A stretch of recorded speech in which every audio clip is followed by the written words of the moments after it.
Today in episode 28 of the podcast, we'll be discussing Sam Raimi returning to horror for the first time since 2009.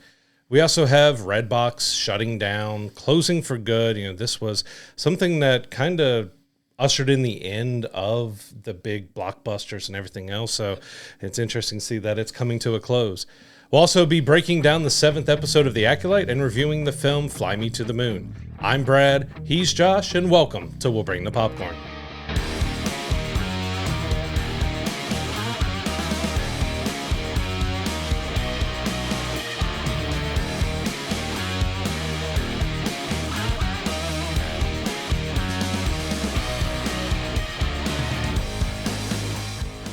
Before we get into our news this week, as we mentioned last week on the podcast, we have brand new merch. So Brad is modeling the Marvel style We'll Bring the Popcorn t-shirt, as well as the Deadpool and Wolverine style We'll Bring the Popcorn t-shirt. You can go to willbringthepopcorn.com/merch to check out that, as well as any other shirts and other merchandise that we have available for sale. Yeah, I'm kind of just saying, if you wore these to Deadpool and Wolverine, you'd probably be very popular, look really good, and just, why don't you go check some out, buy you a couple, and support us, but also check out the movie. I actually wore one of these to Fly Me to the Moon, and one of the workers there really enjoyed the shirts and was getting the discussions going about Deadpool and Wolverine, so that was a lot of fun to see. So to commemorate the release of these, we are doing another giveaway. So if you go to willbringthepopcorn.com/giveaway, you can find out how you can enter for a chance to win. Maybe you want a copy of this t-shirt or this t-shirt or one of the other t-shirts we have available. You can win your choice of a t-shirt in any size and color you want, plus a $25 gift card to any movie theater that you frequent, whether it's AMC, Cinemark, Regal, any of the movie chains that you want to go to. Go to willbringthepopcorn.com/giveaway for how you can enter for a shot at that merch. And to start off our news this week, we do unfortunately have several passings in the entertainment industry. So the first one was Shelly Duvall. She passed away at 75. Of course, The Shining was her biggest, kind of best known, but she's done a lot of roles. I'll always remember her also as Olive Oil to Robin Williams' Popeye in that film. Even though it wasn't the greatest film, she was Olive Oil, he was Popeye. But yeah, I think most everybody will always remember her from The Shining. And we offer our condolences and everything to her friends and family and everybody after her loss. For sure. We also had the passing of Richard Simmons, who just a huge presence in the fitness community. He was on all of our TV sets, growing up, especially for us, late night TV shows, infomercials, all that sort. Huge advocate for fitness, also passed away. And we also had the passing of Shannen Doherty right as we were going to record this podcast today, who was obviously famous from Beverly Hills 90210 and Charmed, among many things. Had a really long fight with breast cancer, and unfortunately It eventually took her life at just the age of 53, which is very sad. Yeah, it's sad to see at 53. Yeah, my wife loved Charmed. We both kind of watched 90210 back in the day. I was never a huge fan of it, but it was gigantic. Huge show. And even go back to Richard Simmons, I still vividly remember so many of his appearances on David Letterman because those two just went at each other with sometimes maybe a little too mean-spirited, other times, depending on, and it was hard to tell sometimes with Richard if he was acting along with it or if he was actually taking offense to it. But yeah, he was huge on TV when we, 90s, when we were growing up. And so, just our condolences to everybody, to all the friends and family of Shelly, of Shannen, and Richard. Just three kind of big stars just kind of gone. Yeah, one of my favorite Richard Simmons moments, if I could jump in before we move on, he was on an episode of Whose Line Is It Anyway? And had one of the funniest scenes when they were having guest stars. He came out and he did a game with them, and it was the funniest scene, I think, in the history of that show. His and Robin Williams are probably the two most memorable cameos that I can remember from Whose Line. They were just so hysterical on there. Yeah, thoughts with the families as well for what a difficult week that was. I know they said they come in threes, and we got them plus Dr. Ruth as well. So also wanted to give a little bit of light to that too. But kind of moving on to the news this week, we do have a big story coming out from Paramount. So Skydance is taking over Paramount in an $8 billion deal, and it's a huge merger. I know there's been some up and downs. We've talked about quite a bit on the podcast is what the future of Paramount's going to look like. This deal for a while felt like it was dead in the water, but it just came back through, and it's going to happen. Yeah, it feels like just a week or two ago we heard National Amusements, who is a controlling group over the Paramount Group, killed it. Yeah. It wasn't happening. And then, all right, it's good to go. We're finalized. We're going with it. But you also think of like Skydance has been around for a while. It's a pretty big name, but you always feel like Paramount is kind of the bigger name to Skydance. But no, Skydance is taking over. So, there's going to be a new Paramount group that is formed from this with the CEO of Skydance taking over as the head of the new Paramount group, and the Sherry Redstone, whose father kind of took over Viacom in the late 80s to start the Paramount group.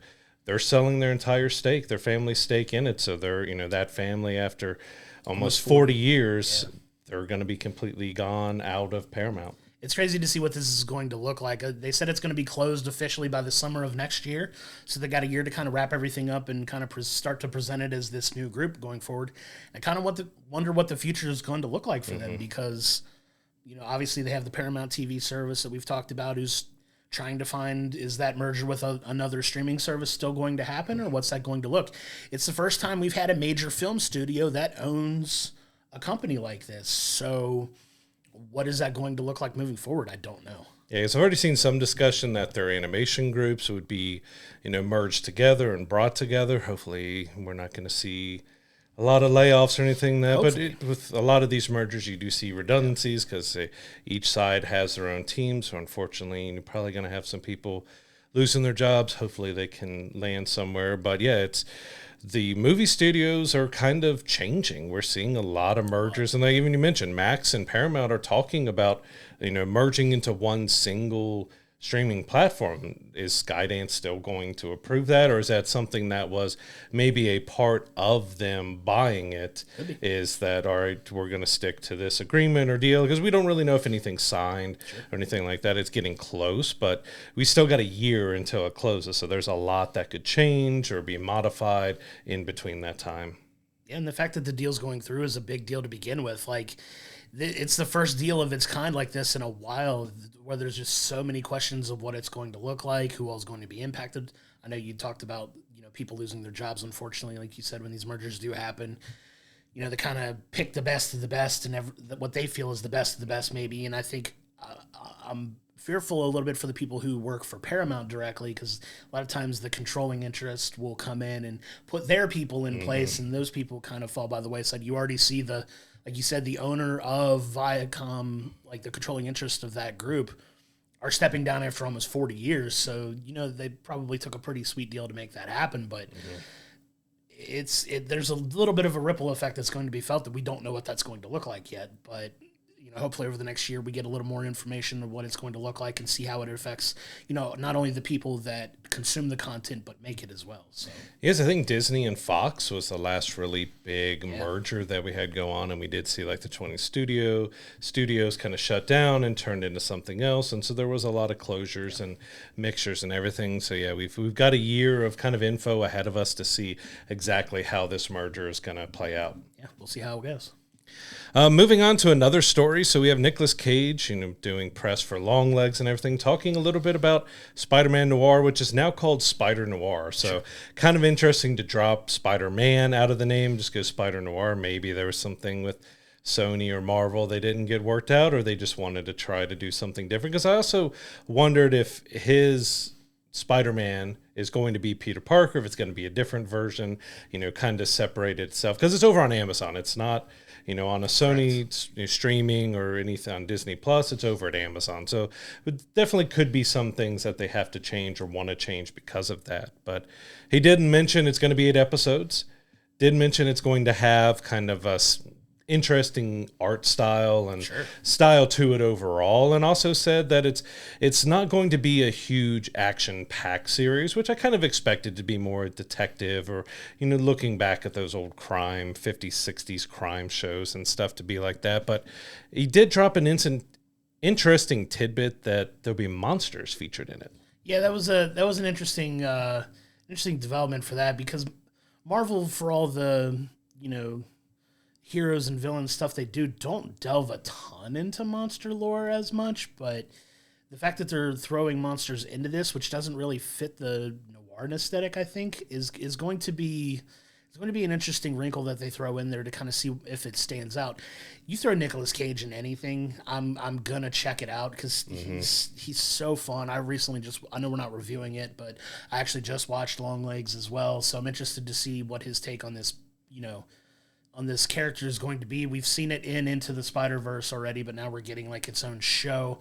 It's supposed to be live action, right? Yes, yeah. It's live action. So we want to make that distinction too. He's playing his Spider-Man Noir character, but it's not an animated series like Into the Spider-Verse, but it is going to be live action. So it's going to be interesting to see like the types of stories that they do tell with monsters. Is it going to be a crime drama? Like he says, it's not going to be as much of a action, wham bam fighting monsters necessarily, but more like solving monster crimes, which could be interesting. Yeah, the main thing that popped to mind was what Werewolf at Night that Marvel did with basically the monsters that they kind of have in the MCU. So it'd be interesting if we see some of those because it was set in the past as well. So could we potentially, even though it's not a Marvel production, could we see a tie to those characters at all? I'd love for it to be all black and white too, which I think it's going to be. I hope it is black or white or very dark, stylistic, and maybe little splashes of color, kind of like Sin City and stuff did. You could do something along that way, but yeah, I hope it keeps that kind of dark, black and white, old school aesthetic that should work really well. So we also did get some casting news. So Lamorne Morris, who's most everyone will know him from New Girl, he's been cast as Robbie Robertson. So that was a character that appeared in the Sam Raimi Spider-Man trilogy. Yes. Hasn't really been seen since then. So it's interesting that they're going to bring that character into the Spider-Noir universe. And we also have Brendan Gleeson, who's been cast as a villain. So he's a really solid actor that could give something potentially pretty dark. Like he can play a very serious, dark, gritty role really well. So to have him in there as a villain is very intriguing. Yeah, I mean, Amazon taking over this series gives me a little bit of confidence in the fact that it's going to be probably that edgier style just because of the programming that they do put out. I mean, they're killing it with, Reacher and The Boys and, just a lot of the series that they've been producing has been high quality and really good. So I'm confident that they're going to take the time and make this a really good show as well. So I'm excited to see what they come up with. Oh, absolutely. We love Nicolas Cage, as you mentioned, into the Spider-Verse being that, and everyone's been clamoring for bring Spider-Man Noir back, and we're getting it. I love it. I'm looking forward to that when it comes out for sure. Moving into another movie that had a one-off in 2006, but it's still like a big part of like pop culture references even to this day. You have Meryl Streep and Emily Blunt both coming back for a Devil Wears Prada sequel. Yeah, I'll be 100% honest. I've never seen The Devil Wears Prada, but as you said, like it's been since 2006, but it's still everywhere. I hear jokes, I see memes. It's still kind of everywhere, and you do have kind of a powerhouse. That was early on in Anne Hathaway and Emily Blunt's career that really kind of helped them as well. So, but I mean, of course, you got the great Meryl Streep leading it up, and it seems like you've got. The screenwriter, Aline Brosh McKenna, the director, David Franklin. You got Anne Hathaway, Stanley Tucci, Emily Blunt, Meryl Streep. You've pretty much got everybody coming back for it. So, it has been a while, but we'll see how it ends up turning out and if fans of that movie end up enjoying the second one. I think there's slight bits of the story mentioned that, Meryl Streep's company and everything is kind of going downhill and Emily Blunt's company is on the rise, so she needs her. So there's going to be kind of a different power dynamic between the two, but we'll see if they turn out a good story to bring this back 18 years later. Yeah, it could be a lot of fun, and I'd be curious to see if they can update that story to reflect the world now, because there's a lot of fun possibilities in that movie. But yeah, it's kind of exciting because that was a pretty popular movie at the time. I have seen it. I did enjoy it. The fact that they're going back to it, there's some strong story possibilities. I think their cast, you're nailing if you have those four actors in. Like, they're all fantastic. So the fact that they're all coming back for this, I'm all for it. Moving on to another one that, again, we've talked so much about how many remakes and things are being redone. Everything. No, we've had a few Westerns that have been redone, The Magnificent Seven and a few others, but now we got A Fistful of Dollars is in the works as a remake, a modern remake, well, a modern Western remake. Sure, I mean, it's going to be set in the past, but, with modern technology, because this launched the spaghetti Westerns. It also launched Clint Eastwood's career. So to have... This is kind of a huge movie when it comes to Westerns. Like, this is, if you're a fan of Westerns and you think of Westerns, like A Fistful of Dollars is one of the top that you're thinking about. Yeah, and there's always, it seems like every 15 to 20 years or so, like the Western genre goes away for a while and then something comes back to kind of recapture some of that magic, right? So you had like, for us when we were younger, Tombstone was huge, like an absolutely huge movie, right? And now they're talking about bringing this back as well. Like you said, it was the launch of Clint Eastwood's career. It was a very popular film for its time, and now it's coming back as kind of an updated version of it. I'm curious to see who they put in this because there are quite a few actors that I think could pull it off. I mean, Clint Eastwood does have a son. It very much could. He should be They wanted to go involved in for it. Scott Probably Eastwood Scott and would have him. probably be involved in it, but I'm curious to see who they would cast. And obviously, the whole popularity of Yellowstone. That's kind of a modern Western kind of thing. I like to call Yellowstone Sons of Anarchy with cowboys, but that's a whole other thing. Great show though. Still love the show, but with the popularity of that, I'm curious to see what the modern take on it's going to look like. But it's also to see, as we have with Kevin Costner, who's kind of been king of, as I mentioned before, he does two things really well, which is Westerns and baseball and films. Sure.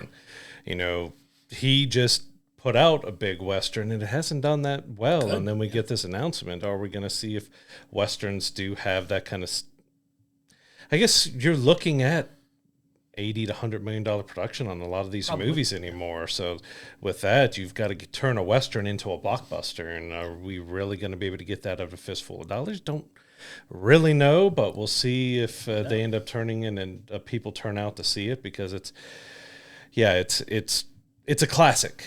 And you're redoing yet another classic. Is it needed? We'll find out if they can do a good job with it, because like Open Range a few years ago, that was a great newer Western that was done. They can still be done really well. It just, you're taking on the spaghetti Western. Yeah. And we got to see if they can do that the right way. We'll see if it hits, but we'll have more information on that as it comes out. I know we mentioned it at the top. You mentioned it in the intro, but we do have Sam Raimi coming back to the horror genre to direct a new film called Send Help. So it's kind of been described as Misery meets Castaway, which is an interesting mix of two, I think, very different types of movies. But Sam Raimi, fantastic horror director. He's gone on to direct some really, really big movies, obviously with the original Spider-Man trilogy, but coming back to kind of his bread and butter in horror. I'm excited for it. Yeah, because, of course, The Evil Dead was what everyone got to know him from. Absolutely. And those kind of campy horror fondness. It's going to be campy horror. Is he going to go more thriller? Because Misery, you're looking at a more psychological kind of darker horror thriller. But with Castaway, kind of, maybe the isolation of a couple people being alone on an island and seeing what happens between them. It's an intriguing type of premise and setup. And it's having him, I think it's 2009 was the last time that he released a horror film. It's good to see him back, and hopefully it's something fun. And I know I'll be looking forward to see it when it comes out. The premise of two people alone on a desert island, or however many people are going to be in this movie, is already just concept of a horror film, in my opinion, because it's a trope that can tell some really fun and creative stories, like what happens when people are deserted on an island like that. How do they behave? How do they, make their way off that island? You can go the Gilligan's Island route, or you can go a completely darker route, right? So the fact that he's making a horror movie with that type of premise, I'm excited to see what he does with it, because he's an absolutely brilliant director. The guy is fantastic at most movies he's put out. I've enjoyed. So the fact that he's coming back to horror for the first time in 15 years, I'm very much excited for it. Yeah, because he returned to Marvel with a Doctor Strange and with the Doctor Strange sequel, and now he's going back to his roots with horror. So it's going to be a lot of fun. Or we hope it's going to be a lot of fun to see him back in horror now. But heading over to one of our favorite series of the year with X-Men 97. So we already know that season 2 is in heavy development. They kind of finished off everything that Bo had started. They've got it going. I think voice actors are supposed to start recording and doing stuff soon. But we got confirmation that season 3 is officially in development. So Matthew Chauncey, who's worked on the What If series, will be writing and heading up season 3. But it's good to know that we've got at least 3 seasons coming out of this. I'm so happy. This has been such a breath of fresh air for me. I know we've really enjoyed. You can go back in our archives and watch, as we did a watch along week by week of the X-Men 97 first season. We're very much looking forward to the second season as well. And now that we're getting a third season, I'm so happy. I hope as long as they continue to tell good stories like they have been, I can't wait to see what they come up with. And it's exciting. I know we talked last week on our podcast about all the voice actors coming to the Cincy Comic Expo, which we're still hoping to get press credentials for. Little wink at the camera for that. But it's great that it's, they got somebody who's already familiar with the Marvel property. Like you said, the writer worked on What If. What If is low-key a very underrated show on Disney Plus. If you haven't got a chance to watch it, it's really good. Some really well-told stories of some outlandish, stories with characters you're already familiar with and what happens in these alternate universes, these variants of these characters in ways you've never seen them before. So the fact that they're already familiar with the Marvel properties and they're coming to take it over has me really excited to see what they come up with. Oh yeah, I can't wait. Like season 2, I want to watch it now because I love the first. I'm going to go back and watch season 1 again. I've even started a rewatch of the original X-Men animated series just to kind of have a fun. I think I got into season 3. Yeah. So still going through it, and then probably once I finish that, I'm going to do another rewatch of the first season. But yeah, at least 3 seasons of this, and then we don't talk about rumors and rumblings too much, but there was talks that Marvel is kind of not exactly fast tracking, but they're looking at doing an animated feature film. Love it. And we have talked in the past that the X-Men 97 creators want to do a feature film with X-Men. So maybe Marvel's like, all right, let's do it. Maybe we'll do 3 seasons in a movie. Give me all of it. I'm here for every little bit of it. That makes me so happy that we've talked about it in the past and it's actually looking like it could happen. I know we're still waiting for Comic-Con coming up here in the next week or 2. And hopefully they have some more news on that front as part of their panel. Their panel's starting to have a little bit of information coming out about it. I know we were a little surprised that they dropped the Captain America trailer ahead of that as opposed to debuting it at the panel when they do it. But X-Men 97, give me 3 seasons in a movie, and I'm very happy with it. Yeah, because we got the Agatha trailer and Captain America trailer before Comic-Con. You figured those would be 2 big things, but we've heard it's going to be an hour for their panel, so maybe they just focusing on the Fantastic Four, maybe Daredevil Born Again, because that's their next kind of big series. Maybe that's the kind of stuff they're focusing on their panel for, and there just wasn't room to include that in there. But yeah, with Comic-Con coming up, it was a little strange to see those 2 trailers beforehand, which Agatha's looking good. It's looking like it has some decent horror aspects in it. There was one like demon character that it showed that was like, okay, we're going a little dark horror kind of demon with it. Like, we'll see how that ends up turning out. There's some mystery that we saw in the trailer. And Captain America's looking good. I mean, we got a little in-joke as we kind of got with when Rhodey was replaced. And, of course, the actor who played Thunderbolt Ross passed away. And we got a replacement with Harrison Ford. And just having that joke right in the trailer of how he looks a little different. Like, oh, yeah.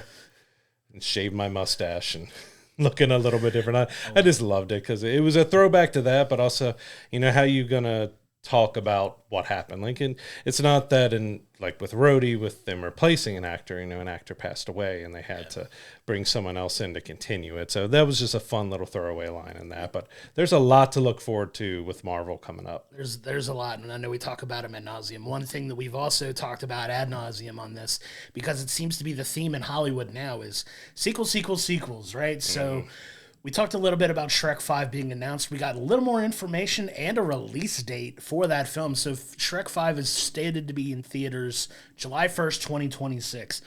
Now, we don't like to crystal ball too much into the future for a lot of things, but looking ahead to 2026, you want to talk about, if you're a fan of animation and sequels, 2026 is going to be your year because there's so much on slate for 2026, it's ridiculous. Yeah, like Toy Story 5 comes out 2 weeks before Shrek 5 does. So that's 2 heavy hitters alone. I mean, the Shrek franchise made a ton of money.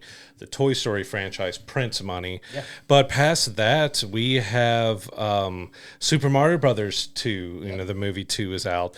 Teenage Mutant Ninja Turtles Mutant Mayhem 2. Frozen 3. All big animated sequels coming out the year. But past that, we have Avengers 5 in the same year. The live-action Moana. We have Mandalorian and Grogu. Like, there's 2026 is stacking up to be a pretty huge slate of sequels, remakes, live action, but it's going to be a jam-packed, probably summer to December. We're going to just have one huge movie after another. It bodes well for stuff that we're going to have to talk about and break down on the podcast in 2 years, right? So that's exciting for the future for us, for our show to talk about. But coming back to Shrek a little bit, we did get confirmation that Mike Myers and Cameron Diaz are also going to be returning along with Eddie Murphy. So they've got the three main, voice actors in the cast. I haven't heard word if Antonio Banderas is going to come back as Puss in Boots or not. But we did get confirmation that Shrek, Fiona, and Donkey, all the original voice actors, are on and locked in to return. So that's a good development for that show. Yeah, we'll see if they end up including Puss in Boots, because they actually had a really solid with the Puss in Boots Last Wish. It was a lot different and kind of darker and more emotional than expected with it. And it was, really solid. So we'll see if they feel like they need to leave Puss in Boots kind of alone for a moment there, or if they're going to kind of bring him back from where we left him at the end of that movie, because we don't exactly know story-wise where kind of all these fit in with each other. If Puss in Boots is a little bit later, after Shrek 4, and Shrek 5 can fit in there. If Shrek 5 is after The Last Wish, we don't really know with that, but so many sequels. But yeah, I mean, I'm looking forward to, like I said, I really enjoy the Shrek series. It's been quite a while since we've had one of them, so it's a good little break for that to be coming back. We talked about in our last episode was Despicable Me, although we didn't exactly enjoy the movie. You can see what we felt about it. It's still printing money. It just crossed $5 billion, one of the, I think now the biggest animated franchise in history when it comes to box office and everything, and they already greenlit Minions 3 for, I think, 2027. Yeah. So, like, animation sequels are not stopping anytime soon. Yeah, they're printing money left and right. Like you said, quality of story, aside in some cases. A lot of cases, these stories have been good. Like, we've watched some other animated sequels here recently. We loved Inside Out, too. So that's also a huge hit as well. So, when the stories are done right, it's fine. But I know the running joke is, oh, look, another sequel. They're out of ideas. But you got to look at it from a business perspective, too. Like, we joke about it, and are they needed? But if you're in charge of these, properties and they're printing money, why wouldn't you keep going back to the well, right? Especially with how the box office has been. Some of the smaller, more original movies just aren't performing like the sequels do. Like, one of the movies we're most looking forward to this year, and pretty much two of them, is Deadpool and Wolverine and Alien Romulus, and they're all sequels. Yes. Or continuations. Romulus, I think, is supposed to take place after Aliens. Yeah. So it's in there, so it's kind of squeezing itself in between Aliens and Alien 3. But it is, a continuation, a sequel. And, Deadpool and Wolverine is Deadpool 3. Supposed to be kicking off the mutants and X-Men and the MCU and stuff. But, sequels, it's what's making them money right now. So you can't, it's hard to hate on them for going to that well just because that's what's making the money. Yeah, and I think there's been such a trope over the years of sequels just not being up to par quality of story-wise to some of these originals. Like, for the longest time, the running joke was the sequel's never as good as the original, but we're finding in a lot of cases sometimes that sequels now that are coming out are as good, if not better, than the originals in some cases. And, the fact that they're continuing to try to do it, who are we to say that they can't? But like we've always said, if the quality of the story is there, we are fine with going back to that well repeatedly. It's when it starts to lose steam and lose a little bit of that magic that we're like, okay, like it's still making money. Like it's kind of a case-by-case basis now. Mm-hmm. Yeah, because you've got some that might be churning out a new movie every 2 years, and it's just like, all right, didn't we just have one? And where, if it's quality and they actually put some love and heart and meaning behind it, it's like Alien Romulus is quickly continuing to climb up my list of movies to see because it just visually looks so stunning. Like it's fifth or sixth, seventh kind of Alien movie. If you put in Alien and Predator and you put in the Prometheus movies and you have the original, few and everything, there's been quite a lot of them, but this one looks to be kind of going back to its roots of Alien and Aliens and everything, and it looks amazing. I'm like, if it's got a good story and it's giving me that horror aspect that I love so much of the first two, but also mixing in the action, because the director came out and said, like, it's a mix of Alien and Alien, so like, yes, please sign me up. Yes. And if it does enough original stuff, like absolutely give me the sequels. It's, we kind of felt with Despicable Me 4, it was one of those that maybe they didn't put as much into the story of making something entertaining story wise. And that's all we hope for. Like we'll take the sequels. Just put show that you're putting effort into the story Yes. and what they are, instead of it feeling like it's just, all right, we know it's going to make money, let's throw it out there. Right. And at the end of the day, that's what means the most to us. Yeah. So moving on to The Bear. So we have season 3 is out now. All 10 episodes are available to watch, but we had Evan kind of talking about the show a little bit, saying, well, we actually recorded 18 episodes. So originally season 3 and 4 were supposed to be shot back to back, but at the premiere, all the actors, they were a little cagey about it. They're like, no, the scripts weren't ready, so we didn't really do the back to back as we planned. Well, we've only got 10 episodes released. It's kind of looking like those 8 episodes might be the first 8 of season 4, and when they resume in January, February, whenever they have the time to resume it next year, that it's just to finish those last couple episodes. And that kind of surprised me because we were looking forward, like, are you shooting back to back? Because we really enjoy the show, and we'll see how long it takes in between seasons. And they're like, oh, we didn't do it, but wait, we did. Yeah, it's a little bit of mixed information, right? And it's quickly become, for both of us, I think, a very high-ranking show as far as our enjoyment. The writing's incredible. It's brilliant, brilliantly acted, brilliantly written. I still have 4 episodes left of season 3, and I've enjoyed every bit of it up to this point as well. Such a fantastic show. If you haven't watched it yet, go out of your way to, find it on Hulu or Disney Plus or whichever service you have that shows it.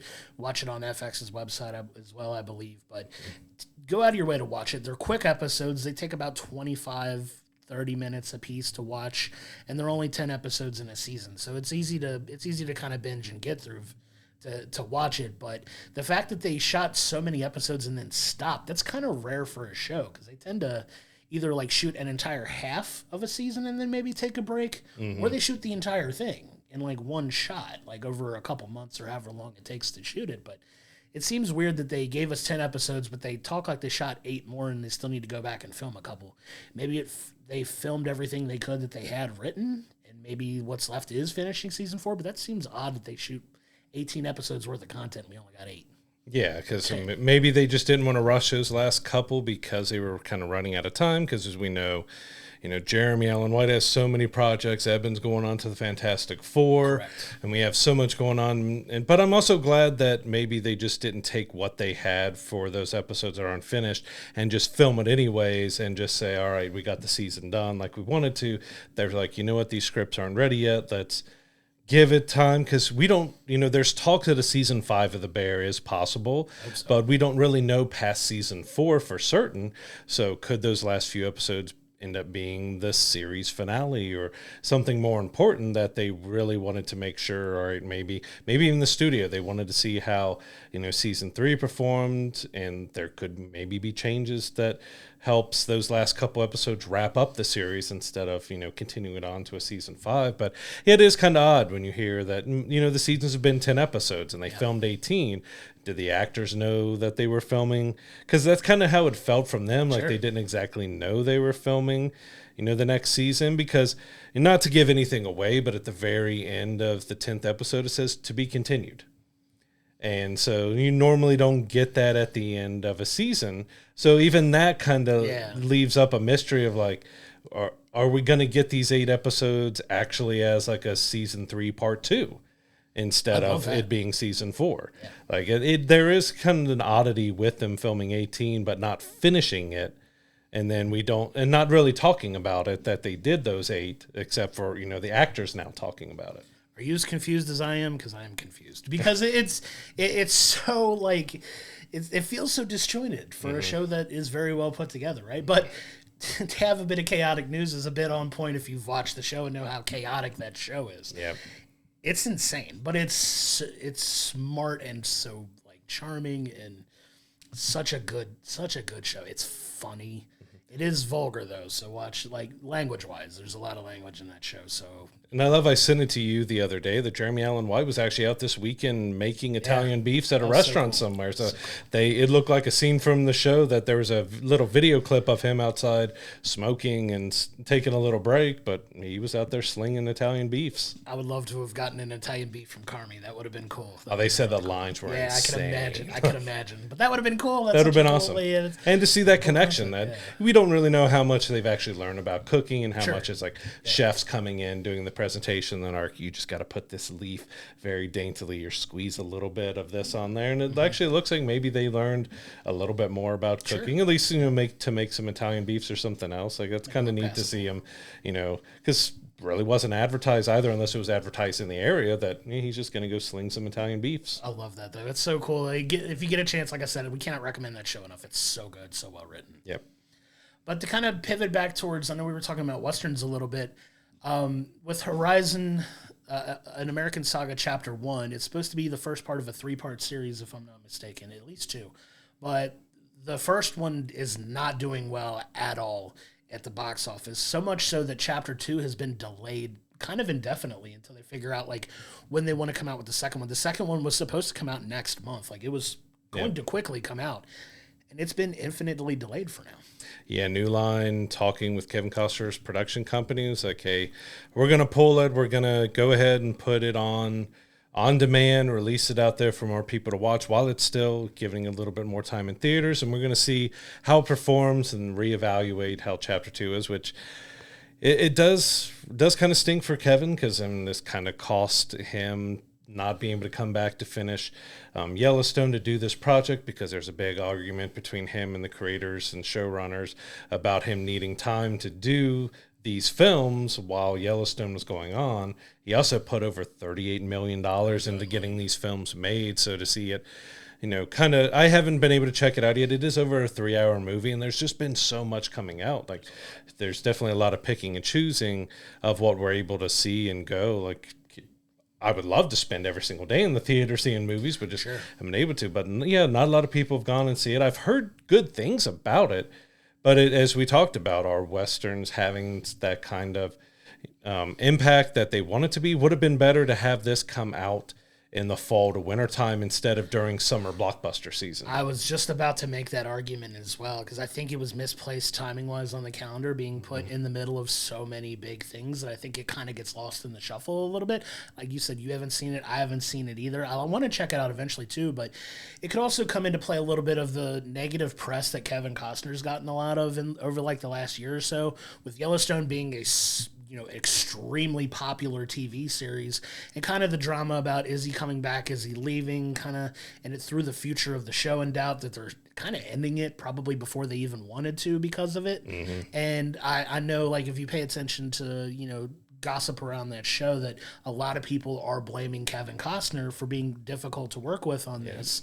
And I think a lot of that negative publicity could be kind of manifesting itself in the support or lack thereof for this movie. Not to say the movie quality is not going to be good, because like you said, Kevin Costner is brilliant in these types of movies that he makes, but it could be a combination of the negative press from the fallout of the Yellowstone series on top of, his personal situation, which doesn't, it doesn't really matter for us, but that could affect some people's taking of wanting to see this movie, but also, like you said, putting it in the middle of a lot of these family movies that are doing so well, on top of, Deadpool and Wolverine that we're glowing about, that's going to make a fortune. It's kind of like, as people are being more picky and choosy about what they go see, are people waiting till it comes out on demand or like on a streaming service to watch it? And will that affect their desire to watch part 2 in the theaters as well? Like, I'd be curious to see if it had come out in like a little bit of a lesser, deader period of time, like late September, early October, where there's not a lot of bigger type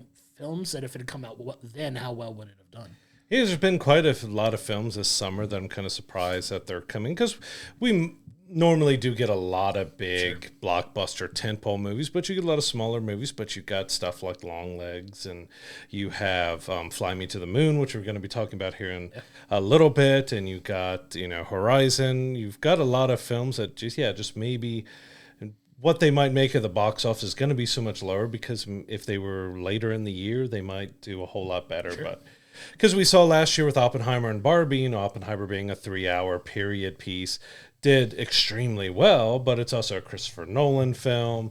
It's, got Cillian Murphy in it, who's beloved by almost about everybody with his acting ability, but it had that Barbie mashup to kind of help both of them and carry them. So, Horizon didn't really have anything to kind of attach it to. That, are you going to see Inside Out 2 and Western? Like, just didn't really have anything to pair with to help it, and just kind of where it came out, everyone's seeing quite a lot of different movies. So yeah, it felt more like that's more of a fall to winter type movie to me. That there we do have a few dates where there really aren't some big movies. Like maybe it would have been better going maybe late, maybe even taken when Chapter 2 was going to come out. That might have been when Chapter 1 came out, and December put out Chapter 2. Yeah, agreed. And talking about the whole Oppenheimer Barbie thing, the brilliant marketing that was around it. I know they're trying to make that happen later this year with Gladiator and Wicked. They're calling it Glicked already, which is going to be fun. I think Pedro Pascal dubbed it that, or Paul Mescal, one or the other. It kind of started to get that hype train going a little bit to see if that pays off for both of those movies. Doesn't roll off the tongue quite as easy. Glicked. Like it just sounds icky, but bless you. Yeah, thank you. And but we'll see if that bodes well for both of those films. I think both of those films are gonna do just fine anyway. But that was an odd one. Wicked moving up a week to go against Gladiator, or 2 weeks or something. To go so it didn't Gladiator. go up against Moana. You know what I mean? So it's kind of like I can see that because Wicked, Moana may have similar because it's Wizard of Oz, but it's also theater people who's going to go seeing. But you might have a lot of families taking, going to see Moana. I'm going to be seeing Moana and Wicked as well with the family. So yeah, it kind of makes sense. But then again, like that's a crowded release window right there. Very much so, in a short period of time, too. For the time of year that it's coming out is usually like a Christmas thing, but it's coming out around like November. And we have Nosferatu for Christmas. I love that. I'm so looking forward to that. That looks so fun. I'm looking forward to that, too. But yeah, it's a shame to see it do so poorly. I hope we're kind of to blame to that, too. Like, we're not going and seeing it ourselves yet, but I'm curious to see what that film looks like when it comes out, and if there's more buzz that comes from it when it gets put on demand and on streaming service that kind of raise that desire for Chapter 2 to come out. Because like you said, he invested so much money in this that the fact that it's done so poorly has got to be, it's got to suck, man. That's a huge hit to not only somebody's ego, but their bank account too. Like that's not an insignificant amount of your own money to upfront to make this movie, but we'll see how it does. Yeah, and we'll have more information at the end of the episode about the on-demand release of Chapter 1, so when you can check that out. So, stay tuned for that because it is coming very soon. Moving on, so Redbox started back in 2002. So kind of between Redbox and Netflix, this was kind of what helped kill off Blockbuster, and I don't know how big Movie Gallery was outside of our area, but we had Blockbuster and Movie Gallery huge here, but with Netflix had their DVD rentals, and of course the streaming that started, and Redbox popping up these kiosks all throughout grocery stores and storefronts. It kind of helped kill off Blockbuster. Well, after 22 years, Redbox is closing up shop. So they filed for Chapter 7. They're closing up. It is no more. End of an era. I remember, I've had such a love-hate relationship with Redbox over the years because one of my favorite things to do growing up was, Friday after school, the family running down to Blockbuster, renting a couple movies or a couple movies in a game or a movie in a game or whatever, and just kind of enjoying the weekend. And that was kind of how I grew to love movies as a kid, was going to Blockbuster, renting the movies and watching them together as a family. And Redbox just kind of came and undercut the whole process. Well, it's brilliant. It was brilliant, business strategy on their part. It was like, hey, you're already going to the grocery store. What if we took out your need to travel to go to Blockbuster to a movie store as well, and you could just in one spot go to this kiosk, pick out a movie you want to watch, pay less than you're going to pay to rent the movie at the movie store, and get it for a couple of days and bring it back. It was a brilliant business strategy that kind of, like you said, undercut an entire generation of going to the video store. Yeah, they even brought in video games for a little while there. I think they stopped that 2015, 2016 or something. Sure. So you could do basically what you could do at Blockbuster. That was the same with me, going as a family. My kids will never know and will say that and sound so old saying it, but going to Blockbuster and finding a movie, finding a game, checking it out, going home and doing it, that was kind of, I don't want to say family bonding, but it was just something that kind of brought you together. You picked out your movies, picked out your games together. You can even, I've rented a few consoles from those places as well. And There was a lot of good memories tied to that. Redbox I never really used. I don't know if I had some animosity to it because it killed Blockbuster off, but it was something I never really used. But for the longest time there, anytime I went to the grocery store or anything else, I could see several people waiting to get something out of the Redbox and turn it back. And I know they started having a lot of things getting stolen, and they were replacing with like CDRs and other stuff. So I'm sure that hurt them quite a bit too. But we also have physical media has been going down, which I still love. I buy, a lot of movies still, and I love to get collector's editions and box sets and stuff. We just had the Godzilla -1 box set finally announced. That looks really good. Maybe there'll be a giveaway for that at some point here once it comes out. We're not expecting, I think, till September. But yeah, I still collect a lot of stuff, but we've got Best Buy and a lot of other stores are not going to be carrying physical media. We have most computers and devices, like even the game consoles, you have digital-only versions. Like we're not seeing physical media doing that well anymore. Like, I'm surprised we haven't seen a change to being on cartridges or SD cards or something else, and they just get rid of the disc version and we go to that kind of thing. But because it's much easier to have a drive on your computer where you just plug one thing in instead of having, the space for a large CD drive. But yeah, physical media has been going down. Everyone's streaming, doing all that, but we're also running into, we have some games and movies that are being removed from people's account that they've purchased because the rights have expired to something else, and that they're just taking away your digital stuff. So we don't want physical media to go away, but with Redbox going down, and with I think even Sony announcing that they're winding down their Blu-rays and everything else, that we're seeing physical media kind of go away, which is a good thing, but also a very bad thing. Yeah, I mean, we've talked about it before, how we feel about physical media as well, and you can go back in our archives and check out that episode too, where we do kind of like a whole breakdown on how we really feel about the whole, physical media going away and the whole what it means to consumers to lose rights and stuff like that. That there's still a lot of these companies are still trying to figure out. You know what I mean? Because it's a whole other problematic thing. But man, it hits me in the feels thinking about nostalgic trips to like Blockbuster and stuff. Could you remember, like, we're going to show our age here a little bit, but how frustrating was it to be so excited to see a movie when it was finally coming to Blockbuster that when you got to Blockbuster and it wasn't there? I was going to say, there was like some movies you rushed to Blockbuster when they opened at like 10 a.m. or something, and you ran over to see because, for the younger generation that never experienced, you would have the box and then you would have the rental cases behind it.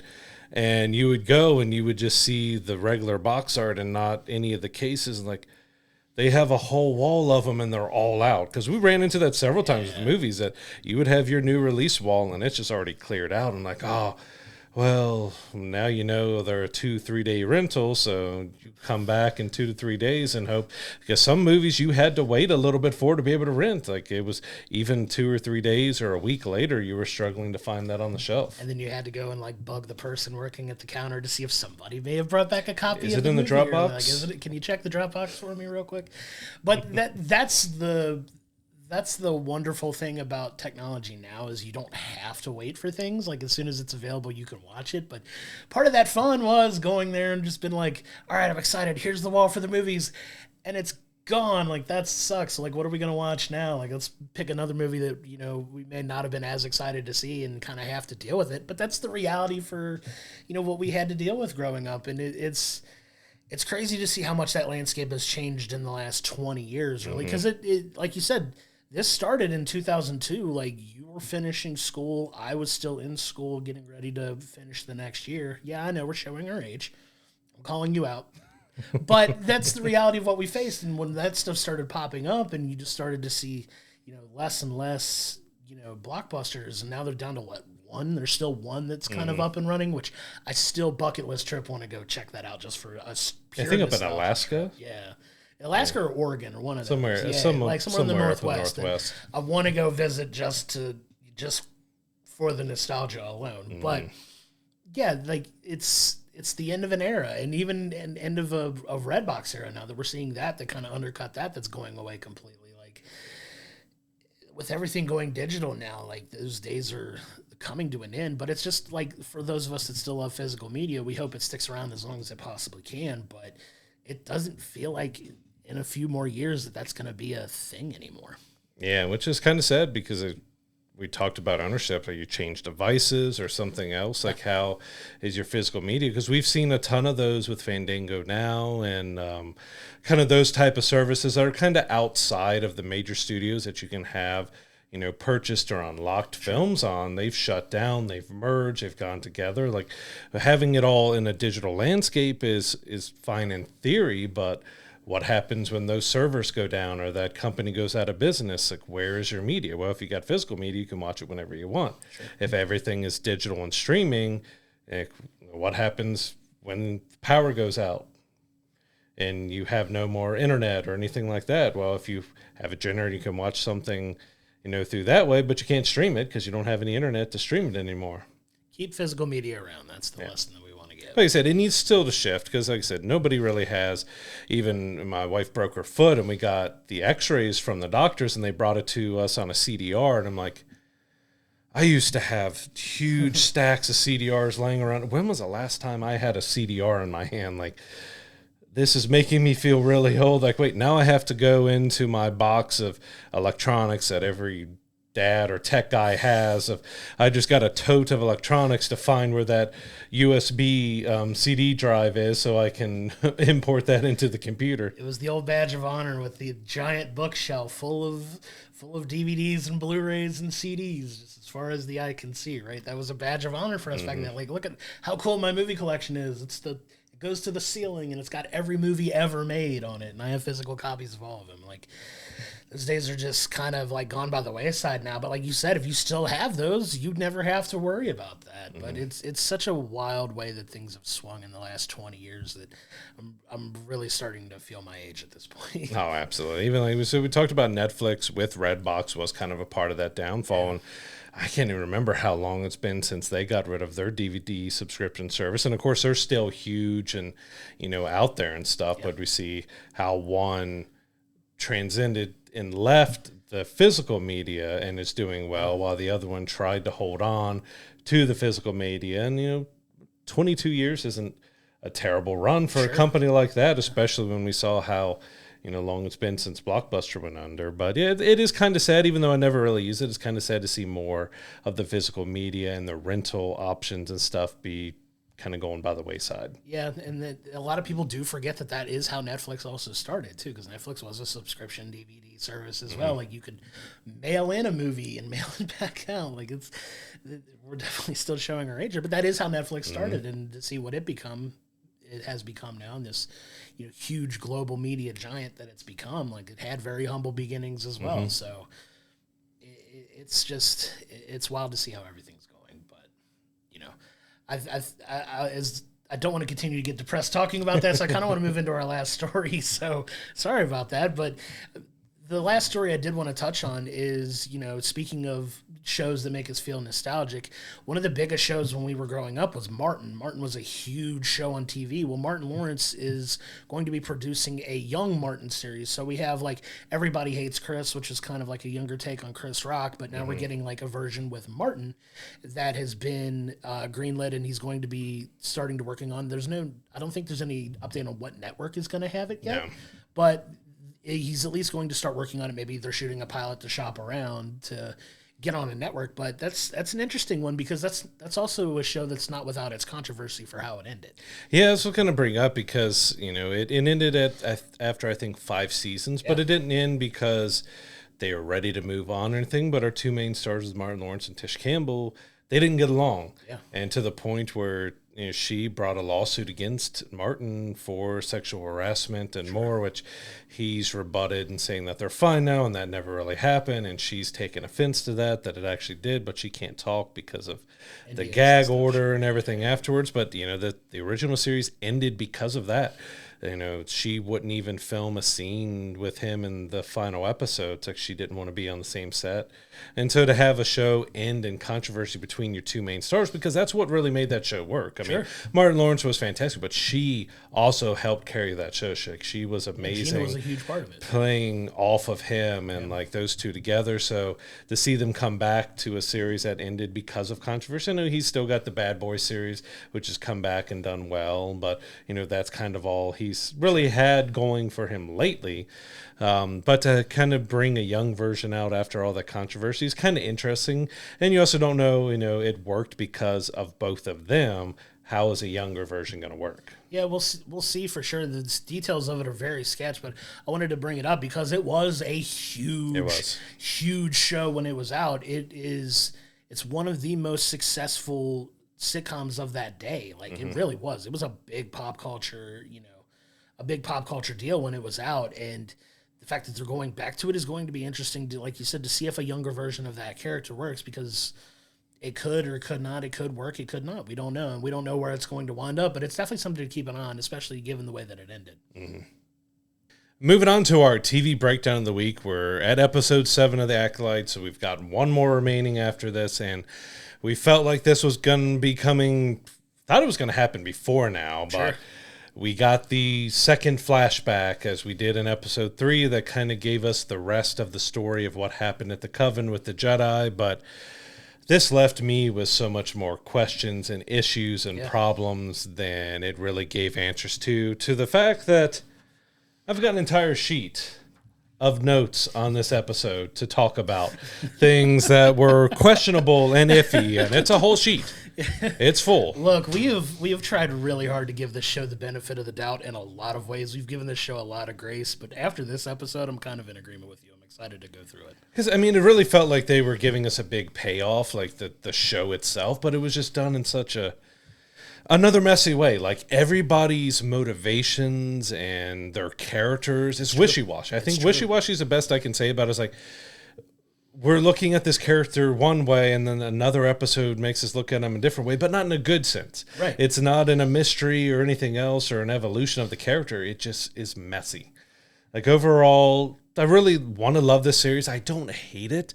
It's just messy. Like, the writing, the approach to these characters just needed to be better. So, yeah, we kick off that we learn that the Jedi have made it to this planet of where the Coven is found because, the Jedi Council believe that there is a virgin, something with the Force that could potentially create life. Like, there's so much power within this Force virgins that they're kind of looking for signs of it. And it leads it to the planet where the Coven have set up.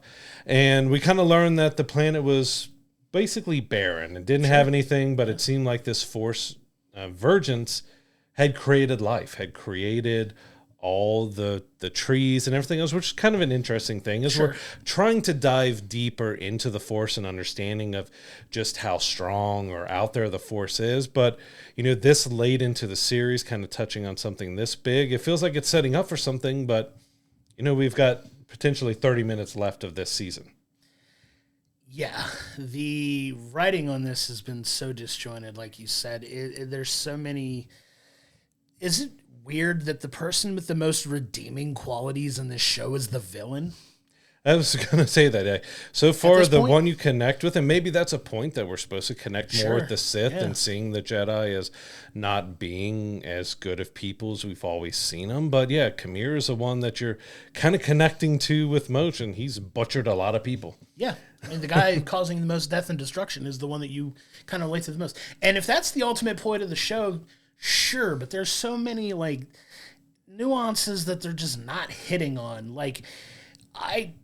By the end of this episode, I hate using that word. I hate using the word hate. I hate Soul as a character. Yeah, they've really crushed his character. Yeah, you kind of start pulling for him at the beginning of the series, like, okay, he's going to be the one that's trying to help Osha, trying to bring her back to maybe being a Jedi, and he has this connection with her. But, the guy's kind of a creep the way he's written. Like, he has a little bit of a unsettling obsession with the twins in this episode that he's, he's desperate for a Padawan to the point where, even his fellow Jedi are kind of poking fun at him for it, which is a ridiculous premise to begin with. But he has this obsession with the twins. He feels like Osha is destined to be his Padawan at this point, and he's kind of going through some ridiculous measures to make that happen.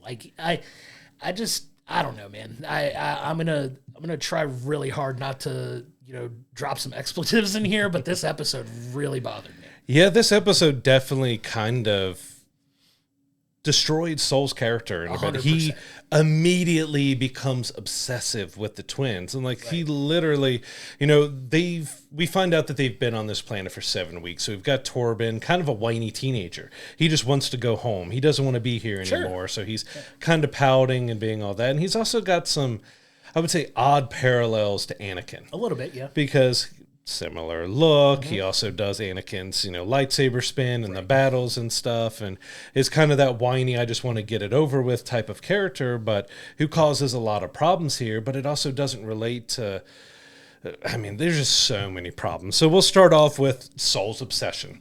So again, we learn that they've been there for several weeks. They haven't found what they're looking for, so they all decide to split up. And so Soul is going through the woods, and he comes upon the twins, Osha and May, underneath this, very unique tree, which we think is kind of tied to the Virgins and tied to the girls and stuff. And he sees them, and again, it's a very brief moment. He's just observing that they're using the Force a little bit, and then you have Coral come up and tell him to leave, which we saw in episode 3. Flashback to the flashback. But we see that. And he's calling back, but he decides he's going to follow him. And he follows him back to the compound, which tries to open the door. It doesn't happen. So what any logical person would do when you come on a planet that you thought didn't have anybody is scale a mountain and break in.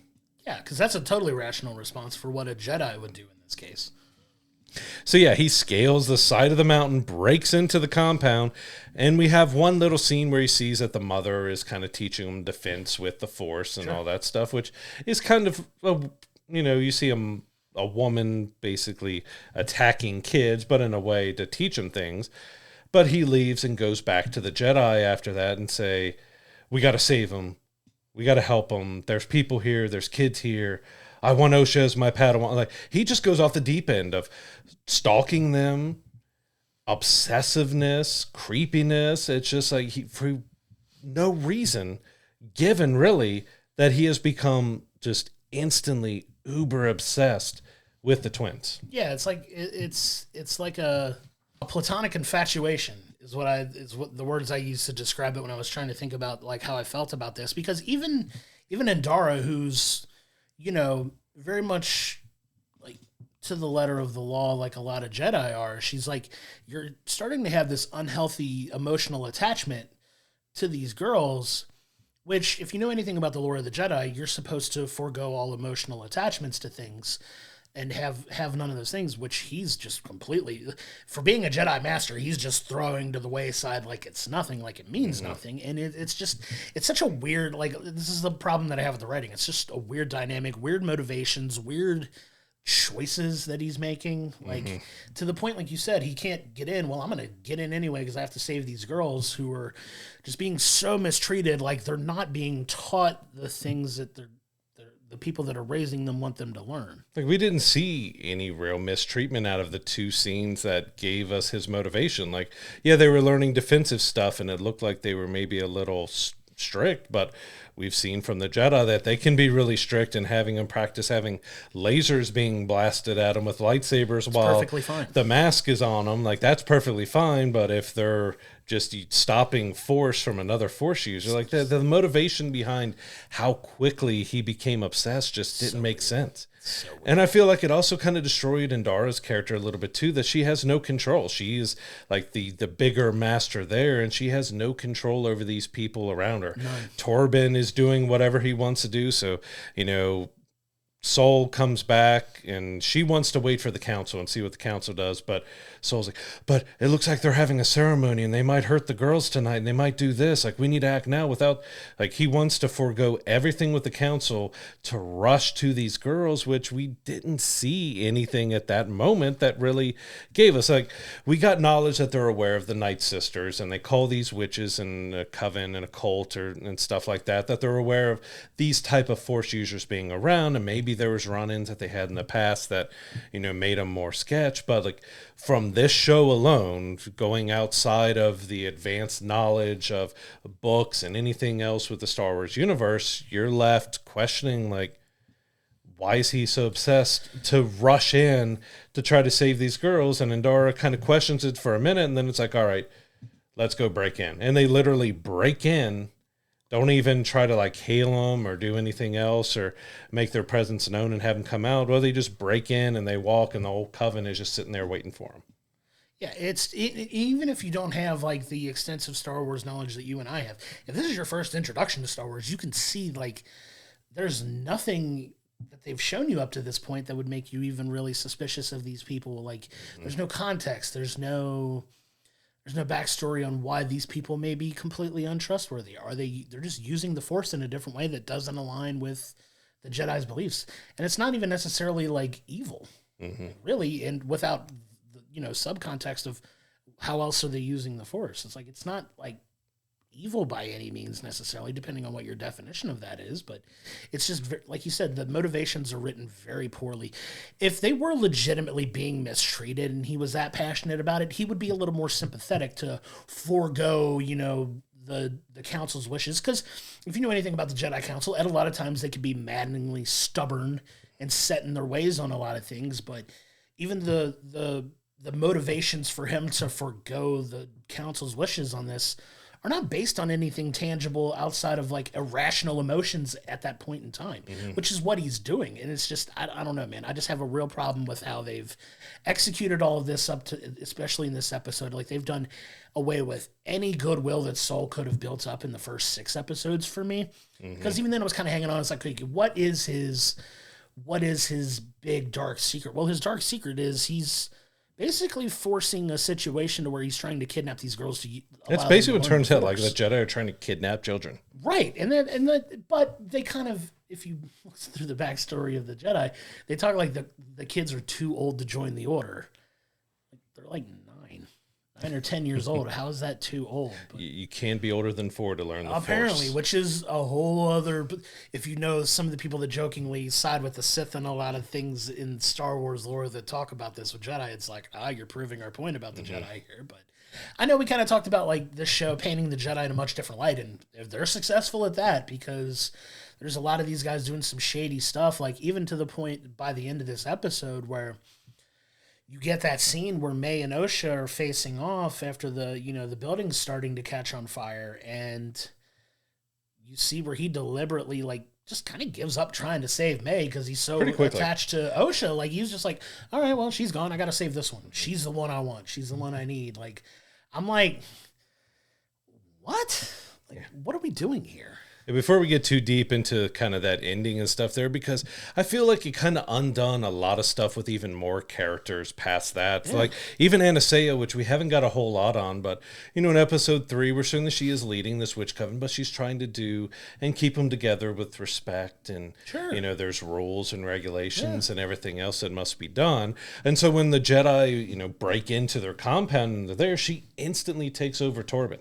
She's in his mind, basically manipulating him to like, I can help you get out of here and I can help you get home if you want this. And then like holds him. And I get maybe it's trying to show the power of the Force and the control of the Force that the Covenant people have. But it's like she instantly took over a Jedi with barely any talking happening to kind of manipulate him and use him.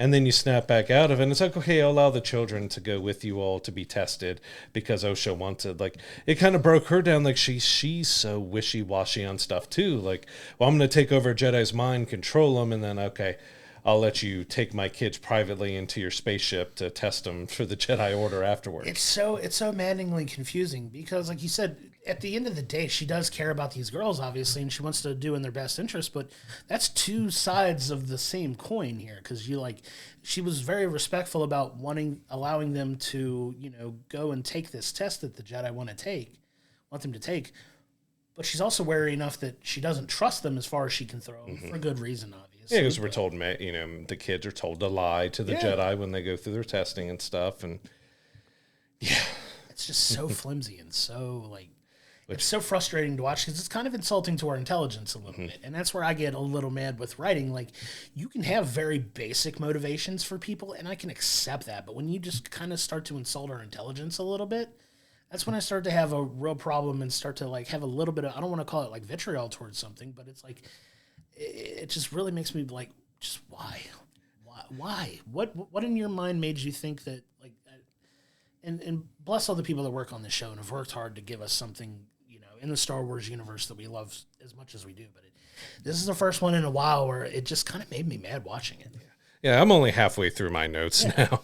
And so when we get to the twins on the ship, I started laughing because I read this note and I'm thinking about, like, did no one even think to question this when it was filming? Is that so, we got a scene between Torben and May that he needs to draw her blood to test for the midichlorians and everything else. She has a thick, long sleeve shirt on, and he does it through the long sleeve shirt. Right. Like, not only hygiene, everything else, if you're drawing blood, are you drawing blood through a shirt ever for any reason when it comes in? I'm not in the medical field, but even I know, like, hey, you're not taking someone's blood through a thick shirt. And it was almost like the actor didn't even want to be filming that scene. Yeah, I need to take your blood to test for something. There we go. Ow. And it's like, okay, like that was just so rough. We goes that, but kind of we get into the test and we're seeing a little bit more of Indara that, we kind of knew in episode 3 that Saul had lied because they tested May and they knew that May lied. And Saul asked Indara, okay, can I try something different with Osha? And Indara's immediately like, yeah, permission. And so he lies, but she gives him a look, like she knows he's lying, and gives the look to him and stuff. And it's just like she allows it to happen, but then she berates him for passing her after all the tests are done.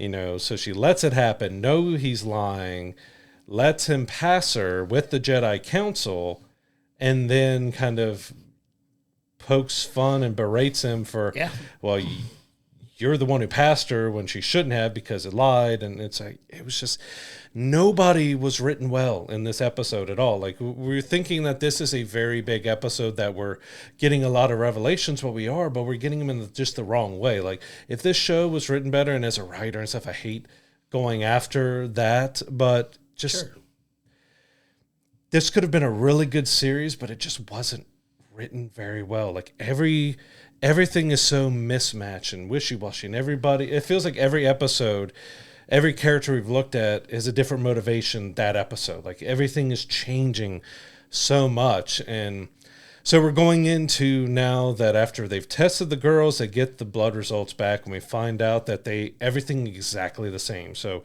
we're kind of getting into what is supposed to be one of the bigger revelations of the series, is that they realize, all right, these girls were created by Force virgins. They are one consciousness split in two. So kind of maybe we're playing off the parallels that one's good, one's evil. But we have two created, but instantly Torben sees, like, all right, we have what we need now to get home. So let me race back on my own to the coven and take the girls so I can go home. And it's just like, what? Like, why is this? Like, why? Like, it's just so... It feels like almost like every episode was written by a different person. Yeah, it's like we're not coming together in a full, connected, solid story. It's like every character's changing every single episode. Yeah. And that's the issue that I'm having here, because I've tried so hard to give this the benefit of the doubt. I know I'm going to jump ahead in your notes a little bit, but did give us, I'm going to jump ahead. No. Let me jump, sir. It's going, it gives us something we had really looked forward to, and we kind of jokingly thought we weren't going to get it, but we wanted to see Kalnaka as the Jedi, like maybe in a lightsaber battle or something. We get it. Not in the way you'd expect, though. Yep. Yeah, so as we kind of got to the compound here, we learned a little bit more about May from Coral is telling May, you need to go stop your sister. Sure. You need to get mad. That is all that we really see. So we know Coral is a much angrier person stuff, but we never hear kill or anything else for that May needs to do that. But we know May actually said, I'm going to kill my sister in episode 3. And so here we just see Coral telling her, you have to stop your sister, get mad. And then doing the whole thing where she's going to attack her and she's got to block it. Yeah, get mad. That was strange. But then we go and we see her lock her sister in and she burns a book. But now we got another new revelation that May didn't really mean to set the whole place on fire. It spread more and she's upset about it. But then it's like May has been the hardest one to really put together anything. Yeah. She is changing and different every time we see her. Her motivations, this second is this second's that. So I don't know what they were trying to do by trying to show that she didn't really mean to set the fire. Like she said to her sister, I'm going to kill you to stop you from leaving.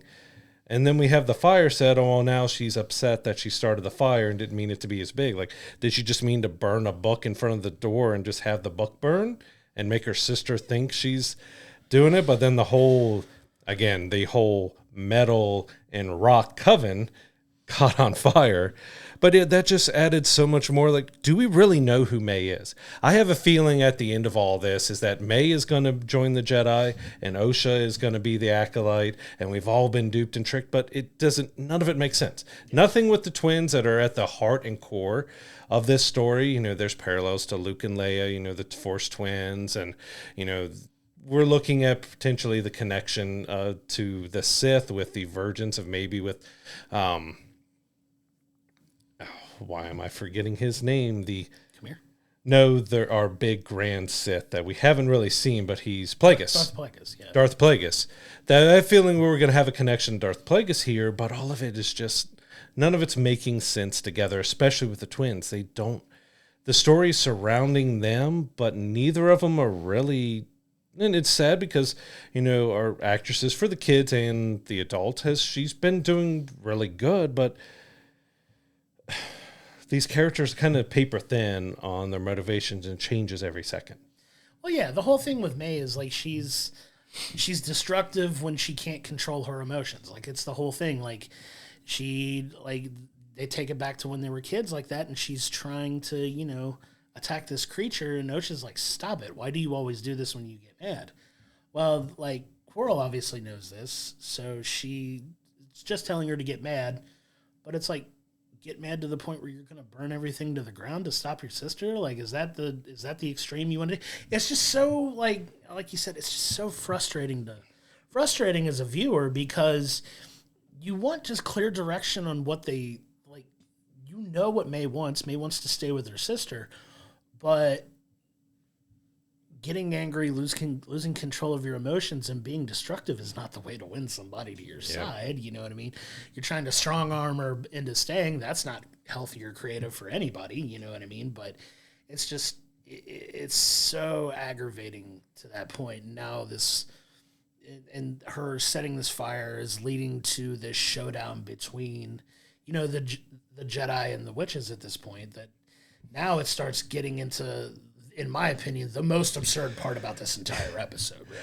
I'm laughing because I've already thinking in my head is, the Jedi are approaching them now to take the girls, and Quirrell instantly says, take another step and it's your last. And they take like 3 more steps and nothing happens. So she makes the threat, and Soul's like,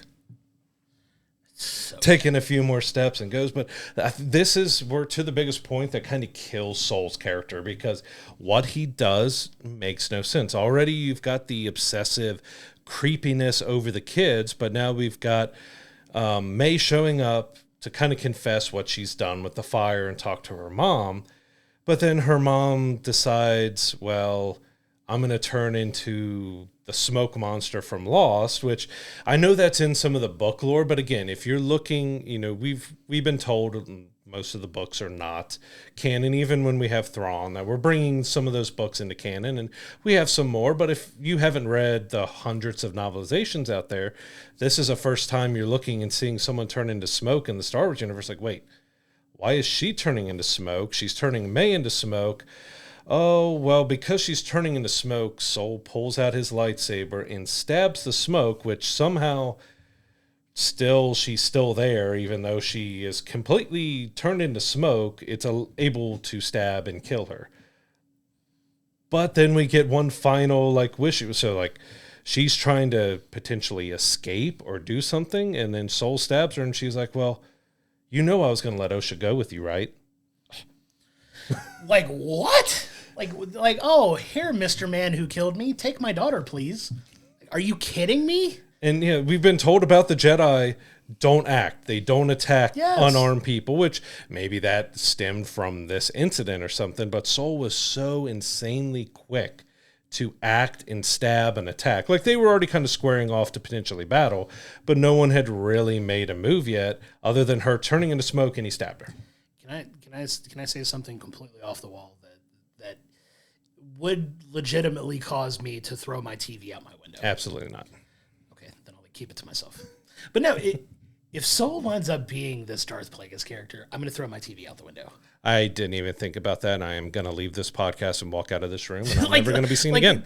But does it kind of feels like that's going to be the last thread of this? Like the whole who was Kamir's initial master.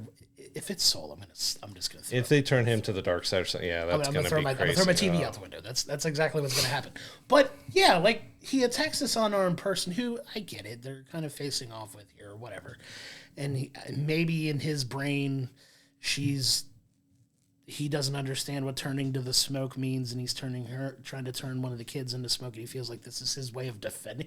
It's twisted in all of the worst possible ways for your motivation to kill someone. But the thing is, he didn't even care about May. That's the problem with all of this is he didn't care about May. He cared because that was May that showed up, right? Correct. Not Osha. So why is he trying to defend? Like Osha has been kind of his main obsession. So he's shown that he didn't really care about May. So why did he kill her mom? Well, his whole obsession this entire time was getting both girls out, even though he felt like he was going to take Osha as his Padawan. I think he still wanted to get both twins out. Because he knew that to get Osha, he would probably need May. But we're putting pieces together ourselves here. They're not fleshing this out for us. And that's part of my big problem with this. And God, thank God we got one episode left of this. And I hate saying that because I've tried really hard. Like, okay, maybe if there's something we're not seeing that they're going to fill in these last two episodes, we're like, this might save it enough to where it's at least passable. And there was just so much that they swung and missed on in this episode that kind of unravels any goodwill they could have built up for me. And it's mind-numbing. And I hate talking about a show like this, but it's just, this is the product of what we're being given. Like, here's a story, interpret it as you will. And it did give us kind of what we all expected, that May saw the Jedi kill. And in the end, it was her mom. So that kind of gets her motivation of why she hates the Jedi even more. But up to that point, it seemed like her hate of the Jedi was simply because her mom or Quarrel or someone told her to. But now she has like true motivations on why she would hate the Jedi. I've seen Soul kill her mom, but it's still like just so paper thin with her character. Why did it take so long for this to be revealed, though? Yeah, it shouldn't have been episode 7. She could have revealed this like, hey, you know Soul's the one that killed our mother, right? Or did he not tell you that? Like, how are we finding this out in episode 7? Like, you know, like that's part of the issue that I've had with this overall narrative story. It's drama for the sake of drama, but like, what? Like May's known this entire time. Like, why has she not? When he had May on the ship and she was with him, why did they not talk about it then? They kind of danced around it, but like, obviously we know this is what she knows, but why has she not been like, I have no trust in you. You killed my mother. Like that should have been revealed like way. Yeah, it should not have been episode 7 of it. You know, when we initially did this first flashback in 3, now we're getting the revelation in 7, right before the finale in 8. Yeah. This should have been maybe give an episode or 2 in between with it going, maybe 5 or 6 being it, maybe 5. It shouldn't have been episode 7 because it more frustrates us to where's this show going, which we're going to get to talk about that here in the end because, you know, where the episodes we're at in the episode now is the battle has started and we learn that, well, you know, Coral attacks Soul and is attacking them, but Soul is now got a conscience and he doesn't want to fight Coral at all, which I can, you know, you're getting that he's feeling bad about doing it, but everything that he's done has been abrasive and just going after it without thinking. And now after he's killed somebody, he's wants to think about how horrible it is and not do it. But then we get more smoke monstery stuff.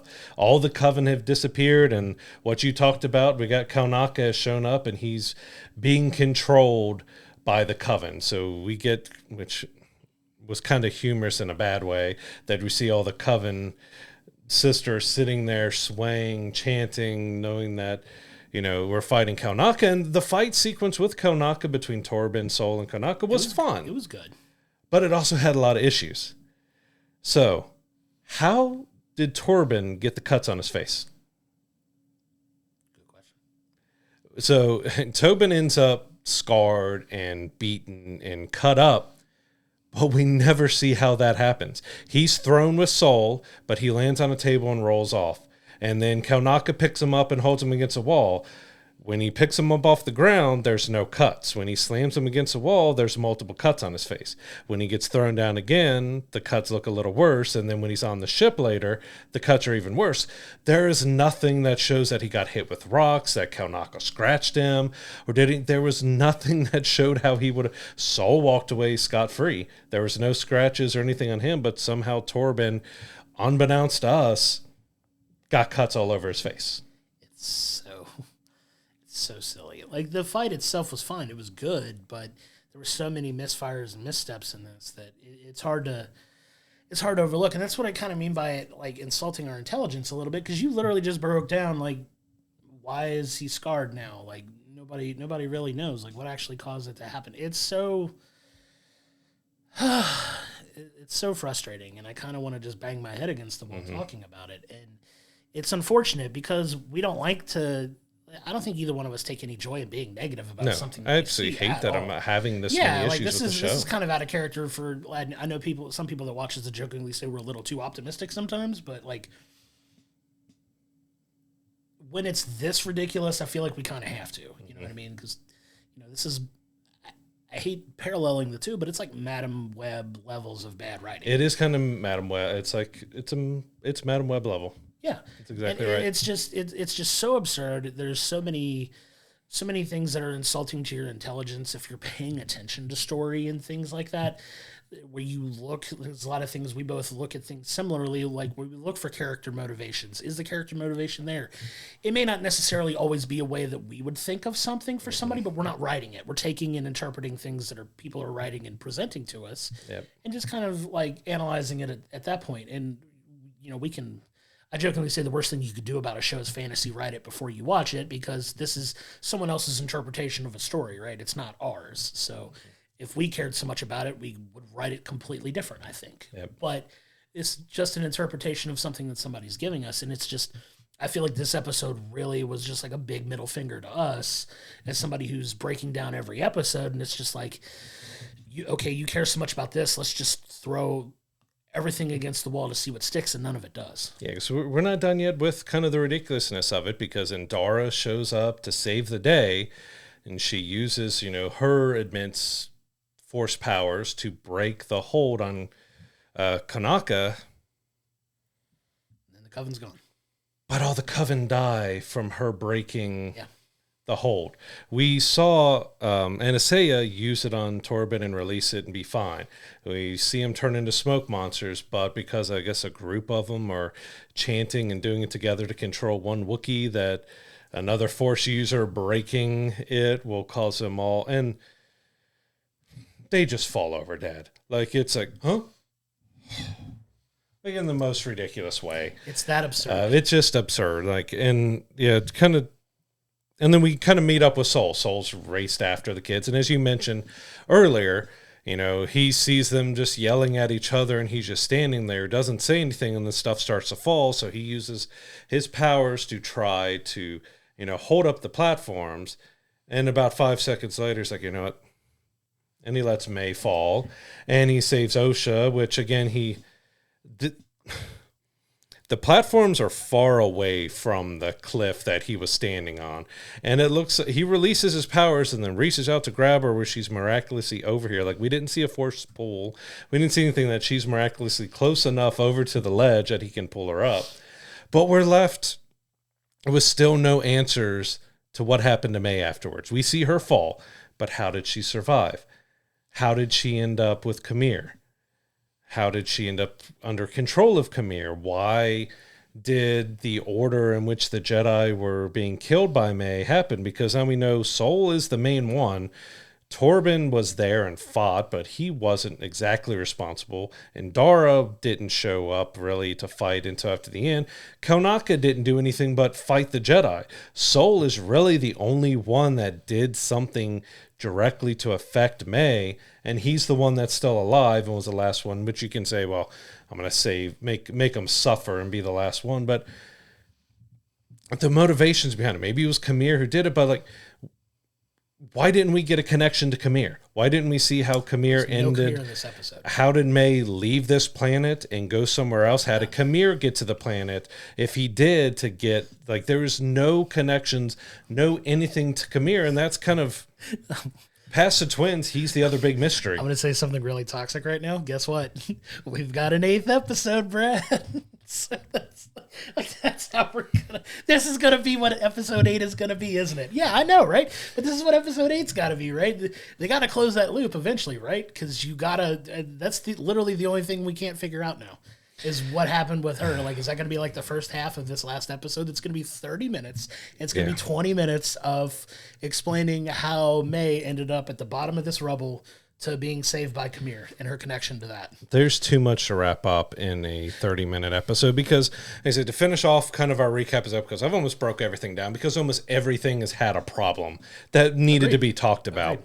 So we kind of go back to the ship with Osha and everyone's there. Of course, we got Torben's face is looking worse now. And after everything, Indara decides, we're going to cover everything up. We're going to tell the council that May was behind it. We're going to tell Osha May was behind it.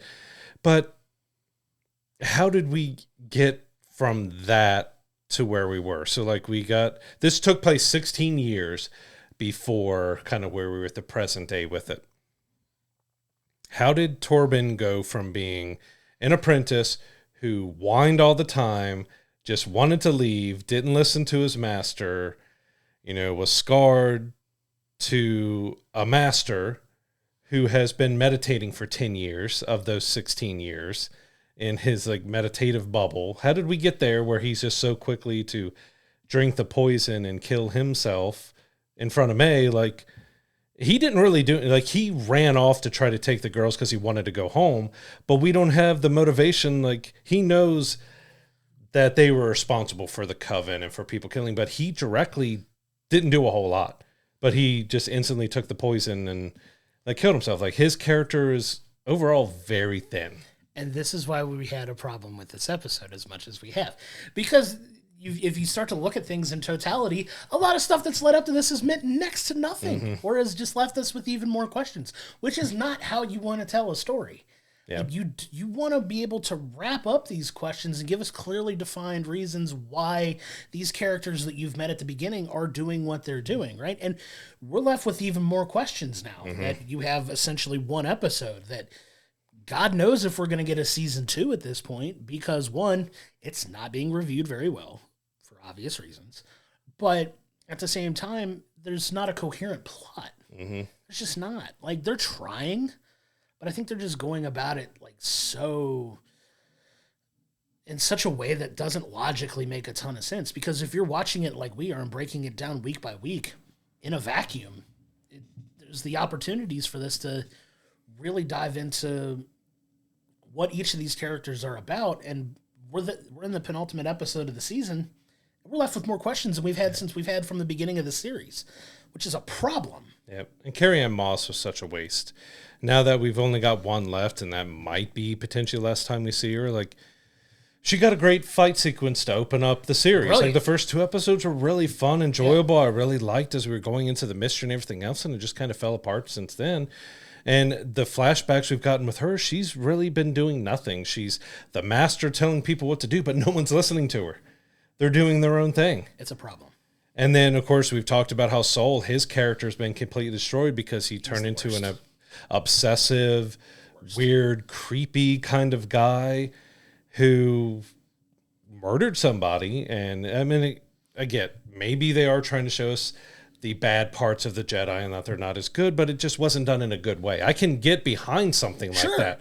It's an interesting premise. But nothing is really connecting very well to tie these characters together. And then even with Kaunaka,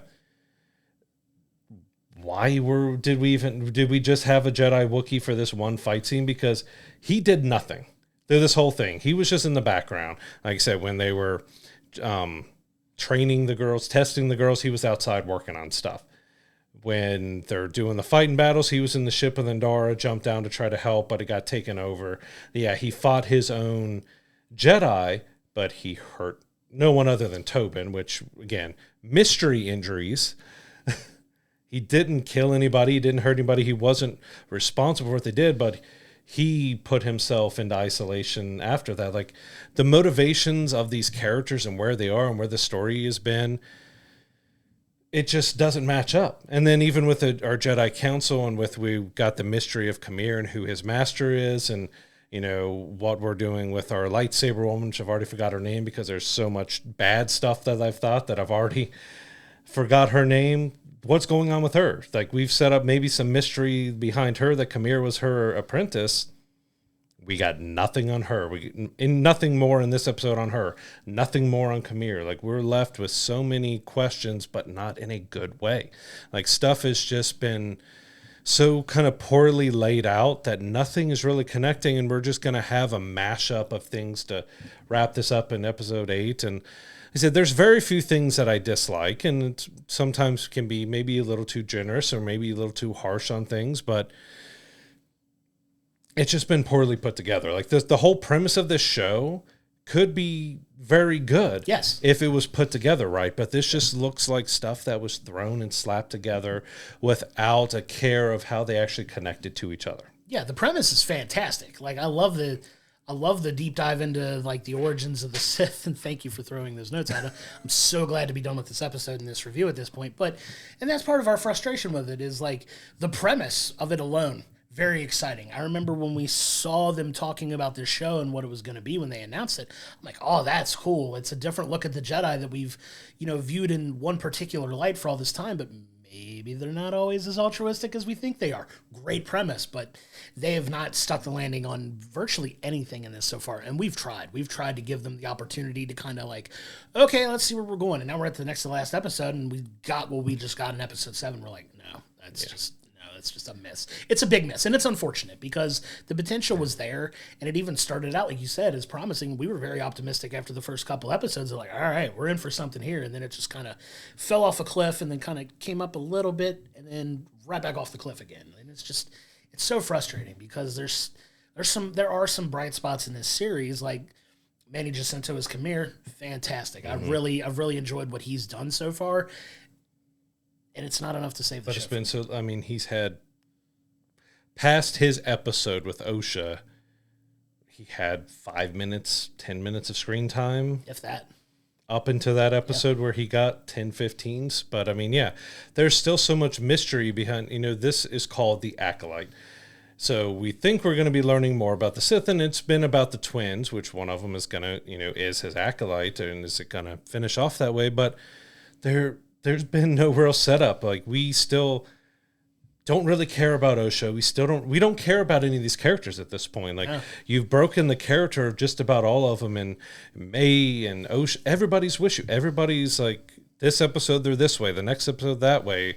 They're different, and like, just so much wasted potential.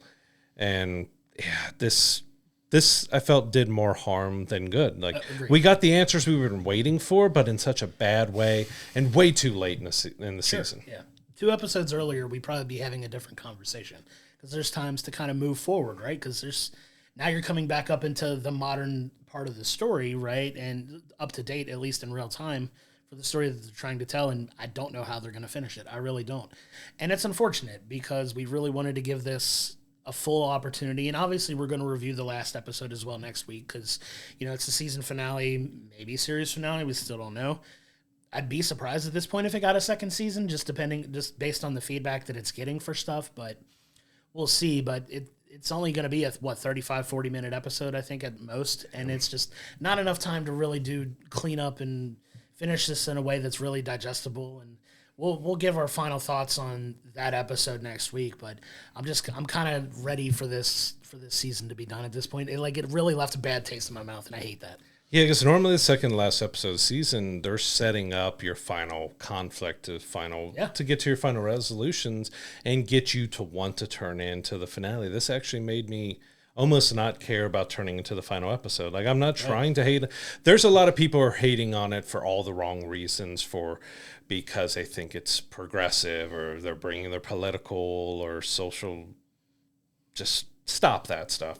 We're looking at it as core basis storytelling, overall just feeling of how it is, and it's just not been told well. In the end, whatever you think they're trying to tell you from a political, social state, doesn't matter. It's just not a well-written story. Agreed. And thankfully, that is the end of our review for this episode. You can check out The Acolyte on Disney+, all 7 episodes, with the season finale airing this week as this episode drops. We will be reviewing that finale next week, and thankfully put this show in the rearview mirror as we move on to bigger and better things. But now, I want to transition into our movie review of the week. We have Fly Me to the Moon, so it's starring Channing Tatum and Scarlett Johansson in kind of a fun telling of the story of the moon landing, right? So this takes place in the 60s, with the NASA space program and the race with the Russians to get, a rocket to the moon, be the first one to land on the moon. So you pick up with Channing Tatum, who is the launch director at NASA, working on the space program. He has some history there, and Scarlett Johansson comes in as this marketing genius whose job is to sell the moon and sell the space program in the way to get the funding they need to finish what is essentially JFK's vision and goal in his famous speech in 61 to get a ship on the moon by the end of the decade. So that's kind of the premise of where the story really kicks off. Yeah, and I'm so glad we got a movie like this with this episode that we recorded, The Acolyte, because it was a good palate cleanser. Absolutely. This is a fun date night, or just kind of if you want to be transported to another time period for a couple hours. Like, it was silly at times, it was touching at times, but I had a lot of fun with it. I've said it before, I'm a sucker for space stuff, so give me any series or movie or something really set in space and I'm gonna be there to watch it. And this movie kind of didn't have a whole lot of marketing, but I think I saw one trailer, and that was about it. And there wasn't a whole lot of stuff seen before it. And I was kind of surprised after the movie was over, looking it up, that it was $100 million production. Like, it looked fantastic. The special effects were great. The set designs and everything great. But you didn't expect kind of this kind of silly, quirky, fun type of movie to be $100 million movie. Agreed. And because it's unfortunate that even though it's a good movie, and we're going to talk about it more here, that it's probably not going to make back its budget because it came out in the middle of summer. You got Deadpool and Wolverine coming up. It's not something you're going to have people flocking to, but it is a movie I feel like you should go see. It is so well acted. Scarlett Johansson is so fun. She goes between a bunch of different accents that she pulls off so well. But I even said to you after the movie with Scarlett and Channing together that, because, Channing was attached to do a Gambit movie for so long, and we're big X-Men and Gambit, and especially with an accent, which she would mix it up a little bit, that she did. If she was never Black Widow and he got a chance to be Gambit, that her as Rogue and him as Gambit would have been, it's kind of off topic with the film here, but they had such a great dynamic together, and she did the voices and stuff so great. And then there's a reason behind she's kind of faking it, because there is a deeper story behind her character that all is not as it seems, because she's kind of a shyster. Like, we start off as her going to Ford to try to help them sell the Mustang, and it's like, well, you're adding seatbelts. Why are we advertising about the seatbelts? Like, we think that's going to come, here in the future, so we're just throwing them in. She's, got a fake pregnancy going on and is selling them the family aspect about, well, your wife, once they know that it's got seatbelts, she's going to want you to buy that Mustang. And she does such a good job of kind of being that snake oil salesman marketing person. And, when we finally get to NASA and we're unraveling everything there, it's just so much fun. Like, they play off of each other so well. But I even got even little more respect for Channing as an actor after this movie, because I think he did it really well. He's got some kind of dramatic things behind his character's story, but he plays off of her so well. And even like Ray Romano was great in his little bit of role. Like, he fit that time period and that character so well, but he even gave some heart and emotion to this story. Agreed. And another really bright spot for me was Woody Harrelson. So Woody Harrelson plays the government agent in this movie. So a little spoiler-ishy, but the big premise of the film is the government's involvement in this, and with it being Richard Nixon in office at the time, of to ensure that everything goes well with this moon landing and there's no like visual issues with it as well. They pay to stage the whole Project Artemis, right? That's famous for being the fake moon landing or whatever. That it plays into a lot of the conspiracy theory stuff that's floated out about the moon landing. Is it real? Is it fake? Well, they play into that in this movie, and Woody Harrelson is having them basically set up a fake top secret staged recording of the moon landing just in case, the cameras that they want to have on the spaceship land on the moon and can't record properly. They still want the world to see that, this moon landing has happened and we've beat the Russians. So, a little politicized and like, you don't fall under the Russians don't win and we're all living in a communist, society and yay America and America wins and, the democratic way wins out or whatever. But it's a fun way of playing into that conspiracy theory that may or may not be real, right? And it's been a topic of conversation our entire lives as well. But it plays a big hand into this film that they are still trying to get all the funding they need to get the project out and actually physically land on the moon. But it also plays into the whole conspiracy theory thing of you may still make it, but we're going to make sure they know you made it one way or another. Yeah, I agree. Woody he stole every scene he was in. Like Absolutely. he playing this kind of shisty government agent that you got the mystery around. He just looked like he was having the time of his life filming this because he just got to be kind of coy and snarky, and like he was having so much fun even at the very end. Like you could tell how much fun he was having, but he was a big high point for this film because even though he wasn't in it that much, every time he was on scene, it was just so good, so entertaining. But yeah, the movie overall, it does a good job of opening up multiple threads and multiple storylines from the past, the present, the future, and even a slight bit of, I guess, mystery with it all. But it pays off everything so well. It's well acted. Like I said, visually, I knew it had to have some money behind it because it had some better special effects than some of our blockbusters that we've had, like all the rocket scenes and flying scenes and other stuff. It looked fantastic. I couldn't really point out maybe just one scene that it looked like CGI was sticking out quite a bit, but it looked fantastic, and it looked like that time period. Like it transported you to the 60s for these couple hours. Everybody playing off each other so well. There really wasn't anybody who felt out of place. Like everything just fits so well. Even some of the more silly slapstick humor and stuff that happened with the cat. It ended up playing a big part in the movie, but there were just, there's a black cat. That means bad luck. Get it! And it was almost like cartoon chase scenes of tracking down that cat. Yeah, the humor in it was very smartly written, I think. And your two main stars in Channing Tatum and Scarlett Johansson do have really great chemistry in this film, like you said. Very smart dialogue between the two. Scarlett Johansson is incredibly charming as a person to begin with, but she didn't really have to stretch too far for that in this role. But it was a lot of fun.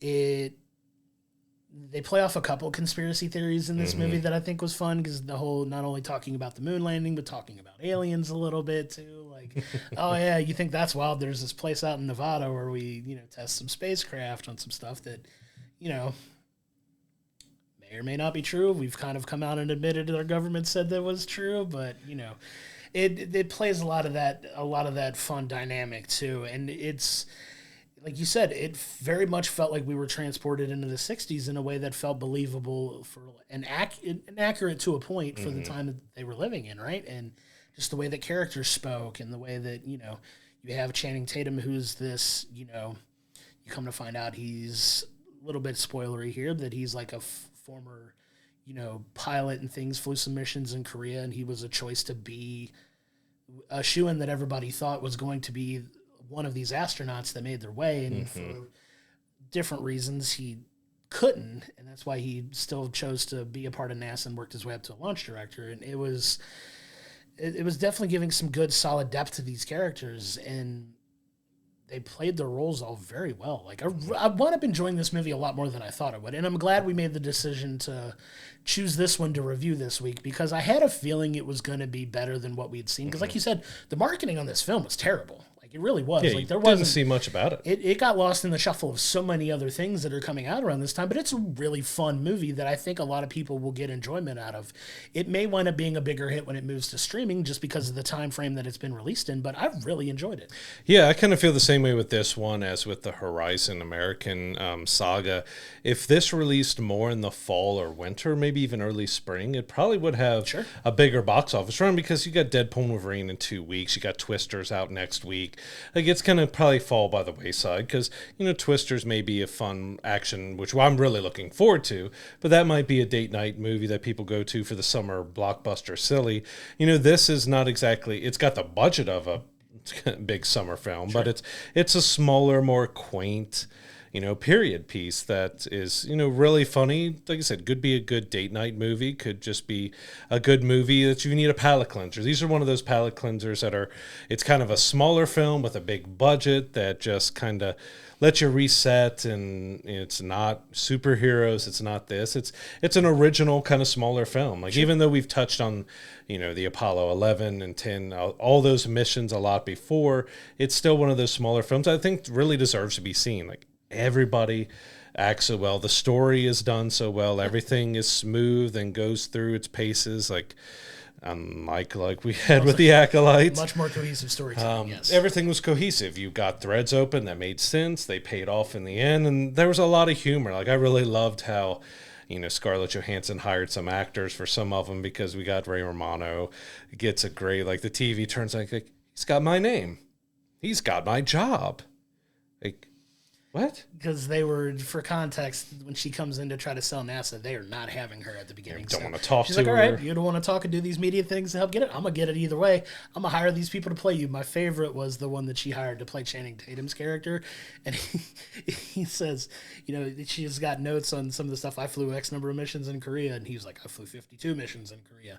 And the guy just behind him in the funniest way possible, I flew 52 missions in Korea. Like, just being like an actor in that, it was so funny. And then bringing in like the actual advertisements and things that we've seen with Tang and the Omega watches and everything Colgate else, toothpaste and all seeing that stuff. the looms and seeing all that play out in his office in a tongue-in-cheek funny way between them as we're getting their dynamic and the relationship building at that scene. Like everything happened kind of at the right point in the movie. Like nothing felt out of place. Everything developed between the overall story to their relationship and all the characters. Like everything just went through really smoothly and really great. Like there was nothing I could say that I really didn't like about the movie.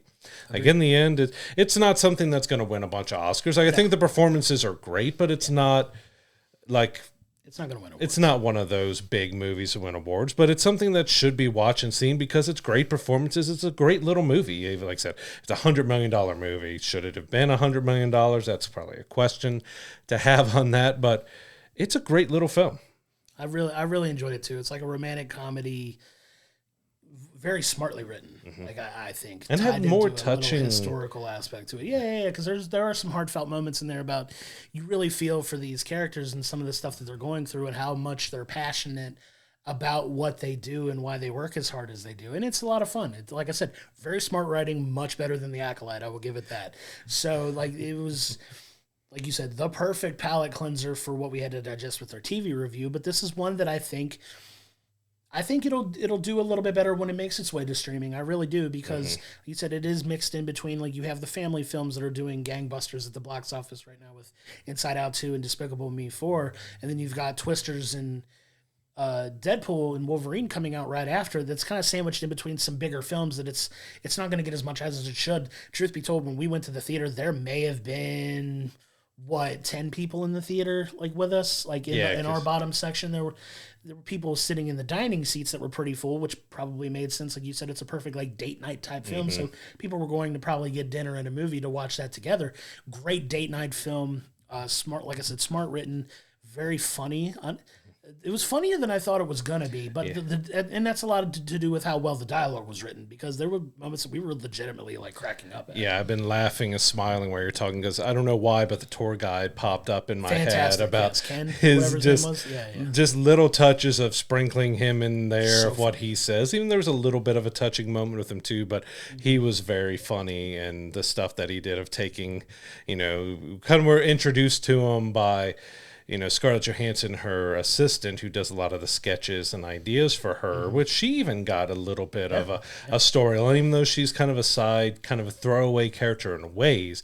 She got some really touching and good moments and some evolution in her character. But we're introduced to, he's taking them on the tour, and they stop by, this is the biggest single story building in the world. And, Scarlett's like, oh, when do we go in? It's like, oh no, that's top secret. You got to have clearance like mine to go in there. And she just yoinks his badge and walks right in. He's like, but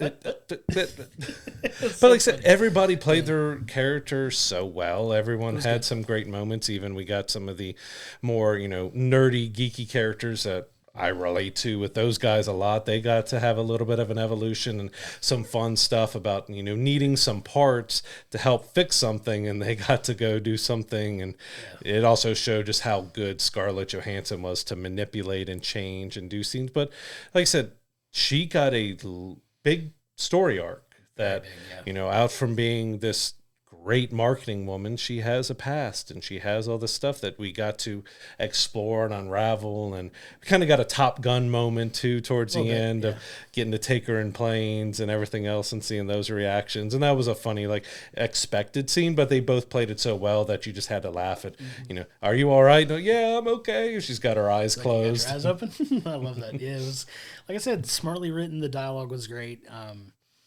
Told stories in a logical way that made sense, and that's really all we ask for, right? It's a good movie. Like you said, it's not going to be on anybody's top 10 movies at the end of the year, but it's still one that I feel like a lot of people would get a lot of enjoyment out of. Absolutely. So if you're looking for a good date night film to take, take your significant other out to, that's a good one. That's just as good a one as any as I can find that's come out so far this year. And if you're like me, that enjoy space and anything space related, it gives you plenty of good go-to too. So even if you're not with someone, or you want to go on your own and you just want to be transported in a period piece or something, related to Apollo missions or space, I think it works on so many levels for so many different people. It's a fun, lighthearted comedy with some touching, dramatic moments. Well acted, well directed, beautiful to look at. Like, you felt like you were in the 60s. Like, it was such a good film, and I can't recommend enough that you go out to theater, see Fly Me to the Moon. But I'm like you, that I have a feeling this is one that's going to kind of slow build and grow after it's been released at home and more people have time to kind of check it out on streaming or purchase on demand. It's kind of going to grow over time, because it deserves to be seen, but it probably didn't deserve or need to be released right in the middle of the summer blockbuster season, because it's not going to make back that $100 million budget. I think we were looking at the box office, or I was looking at it. I think it was looking like a $10 million. Which isn't bad. Which isn't bad, but on a $100 million film, it's not going to make that much. And you got Twisters, you got Deadpool and Wolverine. It's probably not going to have a great staying power. For the quality of the cast that it has and the names that are attached to it, it's definitely going to underperform, which is disappointing. But I have a feeling that as it comes out later, more people are going to find that film and appreciate it more later. I agree. Yep. Yeah, so Fly Me to the Moon is in theaters right now. Can't recommend checking out enough. Like, it is a great, funny, entertaining couple hours that just kind of flew by. Like, I was just so enthralled with what they were doing the entire time. It's well worth the time to check it out. Agreed. So coming up next week, so we have one of the big summer blockbuster movies. If you watch our Guilty Pleasure episode, you know how we felt about the original Twister. If you haven't watched that episode, stop right now, go watch it. We'll wait for you. But Twisters, we have the Which it kind of had a weird way of coming out that originally it was pinned as going to be a sequel, but now it looks like it's not exactly tied, but it is. It looks very similar to the original. Almost looks like a remake in a way, but Sure. it's getting good buzz already, but we cannot wait to check out Twisters. We actually get a little bit of an early screening on this one to check it out. I can't wait to see it. Very excited to check that one out. We're checking it out a day earlier than we normally go to the theaters, which is exciting, but definitely one of our most anticipated films of the year coming into it, and it's finally here. So the next couple weeks, I think, are going to be really exciting theaters-wise for us, but definitely excited to check Twisters out. Yeah. On streaming, so we have Young Woman in the Sea. This is a Daisy Ridley period piece that looks really good, and there's been some good buzz behind it. Kind of had a limited theatrical release, and it looks like it's skipping over the normal rent and sale, and it's going on Disney Plus. So July 19th, you'll be able to watch The Young Woman in the Sea on Disney Plus. I am really looking forward to checking that one out. That's kind of in the mess of all the movies that have been coming out lately. That one kind of was flew under the radar, but I'm really looking forward to check that out because I've heard Daisy has a really good performance in it, and it's a solid film overall. For sure. She's an underrated actress who gets a lot of grief for her time in Star Wars. It's like we say, nobody hates Star Wars more than Star Wars fans. Check out our review a little earlier in this episode for The Acolyte to see how we felt about that. But overall, a fantastic actress in her own right that I'm excited to check that one out too. Yep. And as we hinted earlier with our news story on Horizon American Saga Chapter 1, it's coming on demand on July 16th, so you're going to be able to check it out. They mentioned that they're doing this, so maybe we can get more people watching it at home while it's still in theaters and see how it goes for Chapter 2. So more than likely, to be honest, I'm probably not going to be able to check it out until it's on demand here because of Twisters and everything else going on, and we got Deadpool and Wolverine. There's just not time to get out to see it. But I do want to check it out. Like, I love Kevin Costner. I grew up on his movies. Again, Guilty Pleasure episode. We had a couple of them. He's in there multiple times. Yeah, we had a couple. And we're not a hater on him. I've heard great things about the movie. It just, I feel is bad timing for when they released it. Agreed. Also on July 19th, we have Thelma. So this is another little movie that's kind of gone under the radar. I've heard decent things about it, but it's like a 90-year-old woman who gets scammed on the phone and she goes out for revenge. It looks really funny. Yeah. And I'm looking forward to check that out on demand. Yeah, that one had me cracking up at the trailer at the premise of it. And I'm like, okay, I have to at least give this a viewing just to see how absurd it could be, but looks like a lot of fun. Yeah. And one series that we've been looking forward to, we found out that it's the final season has been split into 3 parts. So the first part of season 6 for Cobra Kai drops on Netflix on July 18th. Really looking forward to check that out and see how they wrap up these series. We both love the Karate Kid growing up, and this has been such a fun, quirky, silly, over-the-top kind of series bringing it back, which I'm surprised it got 6 seasons just because in the world of remake, and especially Netflix usually doesn't let things go on that long. And this has got 6 seasons, 3 parts. It's going into next year. I can't wait to see how this final season begins. I've been waiting on this, I feel like, forever, because this is one of those shows that when it comes out, I will binge the entire season in a day. So the fact that they're breaking this up into 3 parts is exciting, and I believe it's supposed to play into the movie that's coming out next year. That's potentially a little spoiler, going to have Jackie Chan and Ralph Macchio to kind of bring everything together.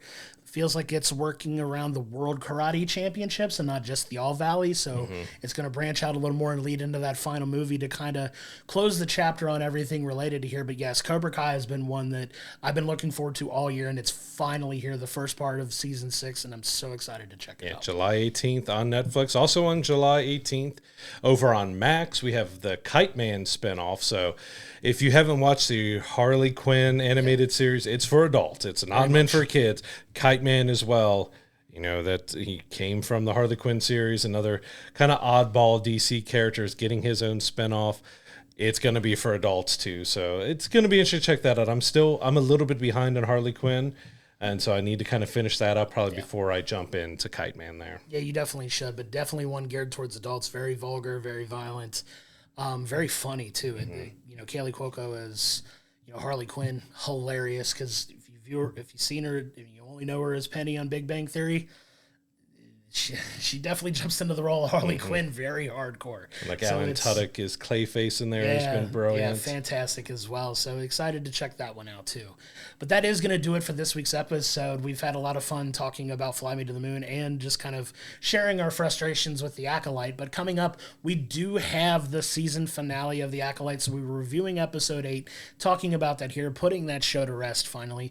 And we're also going to be reviewing Twisters. Very much looking forward to that film too. Like we said at the beginning of the show, check out our merch store, check out our giveaway. Sign up, do what you need to do to get in the running to get your free t-shirt and gift card. We're excited for that. You do have until August the 9th. We'll say that at the beginning of our next episode as well, but you do have until August 9th to get your entry in. We'll be drawing in for the episode following that. But until next time, I'm Josh, he is Brad, and we will see you next week.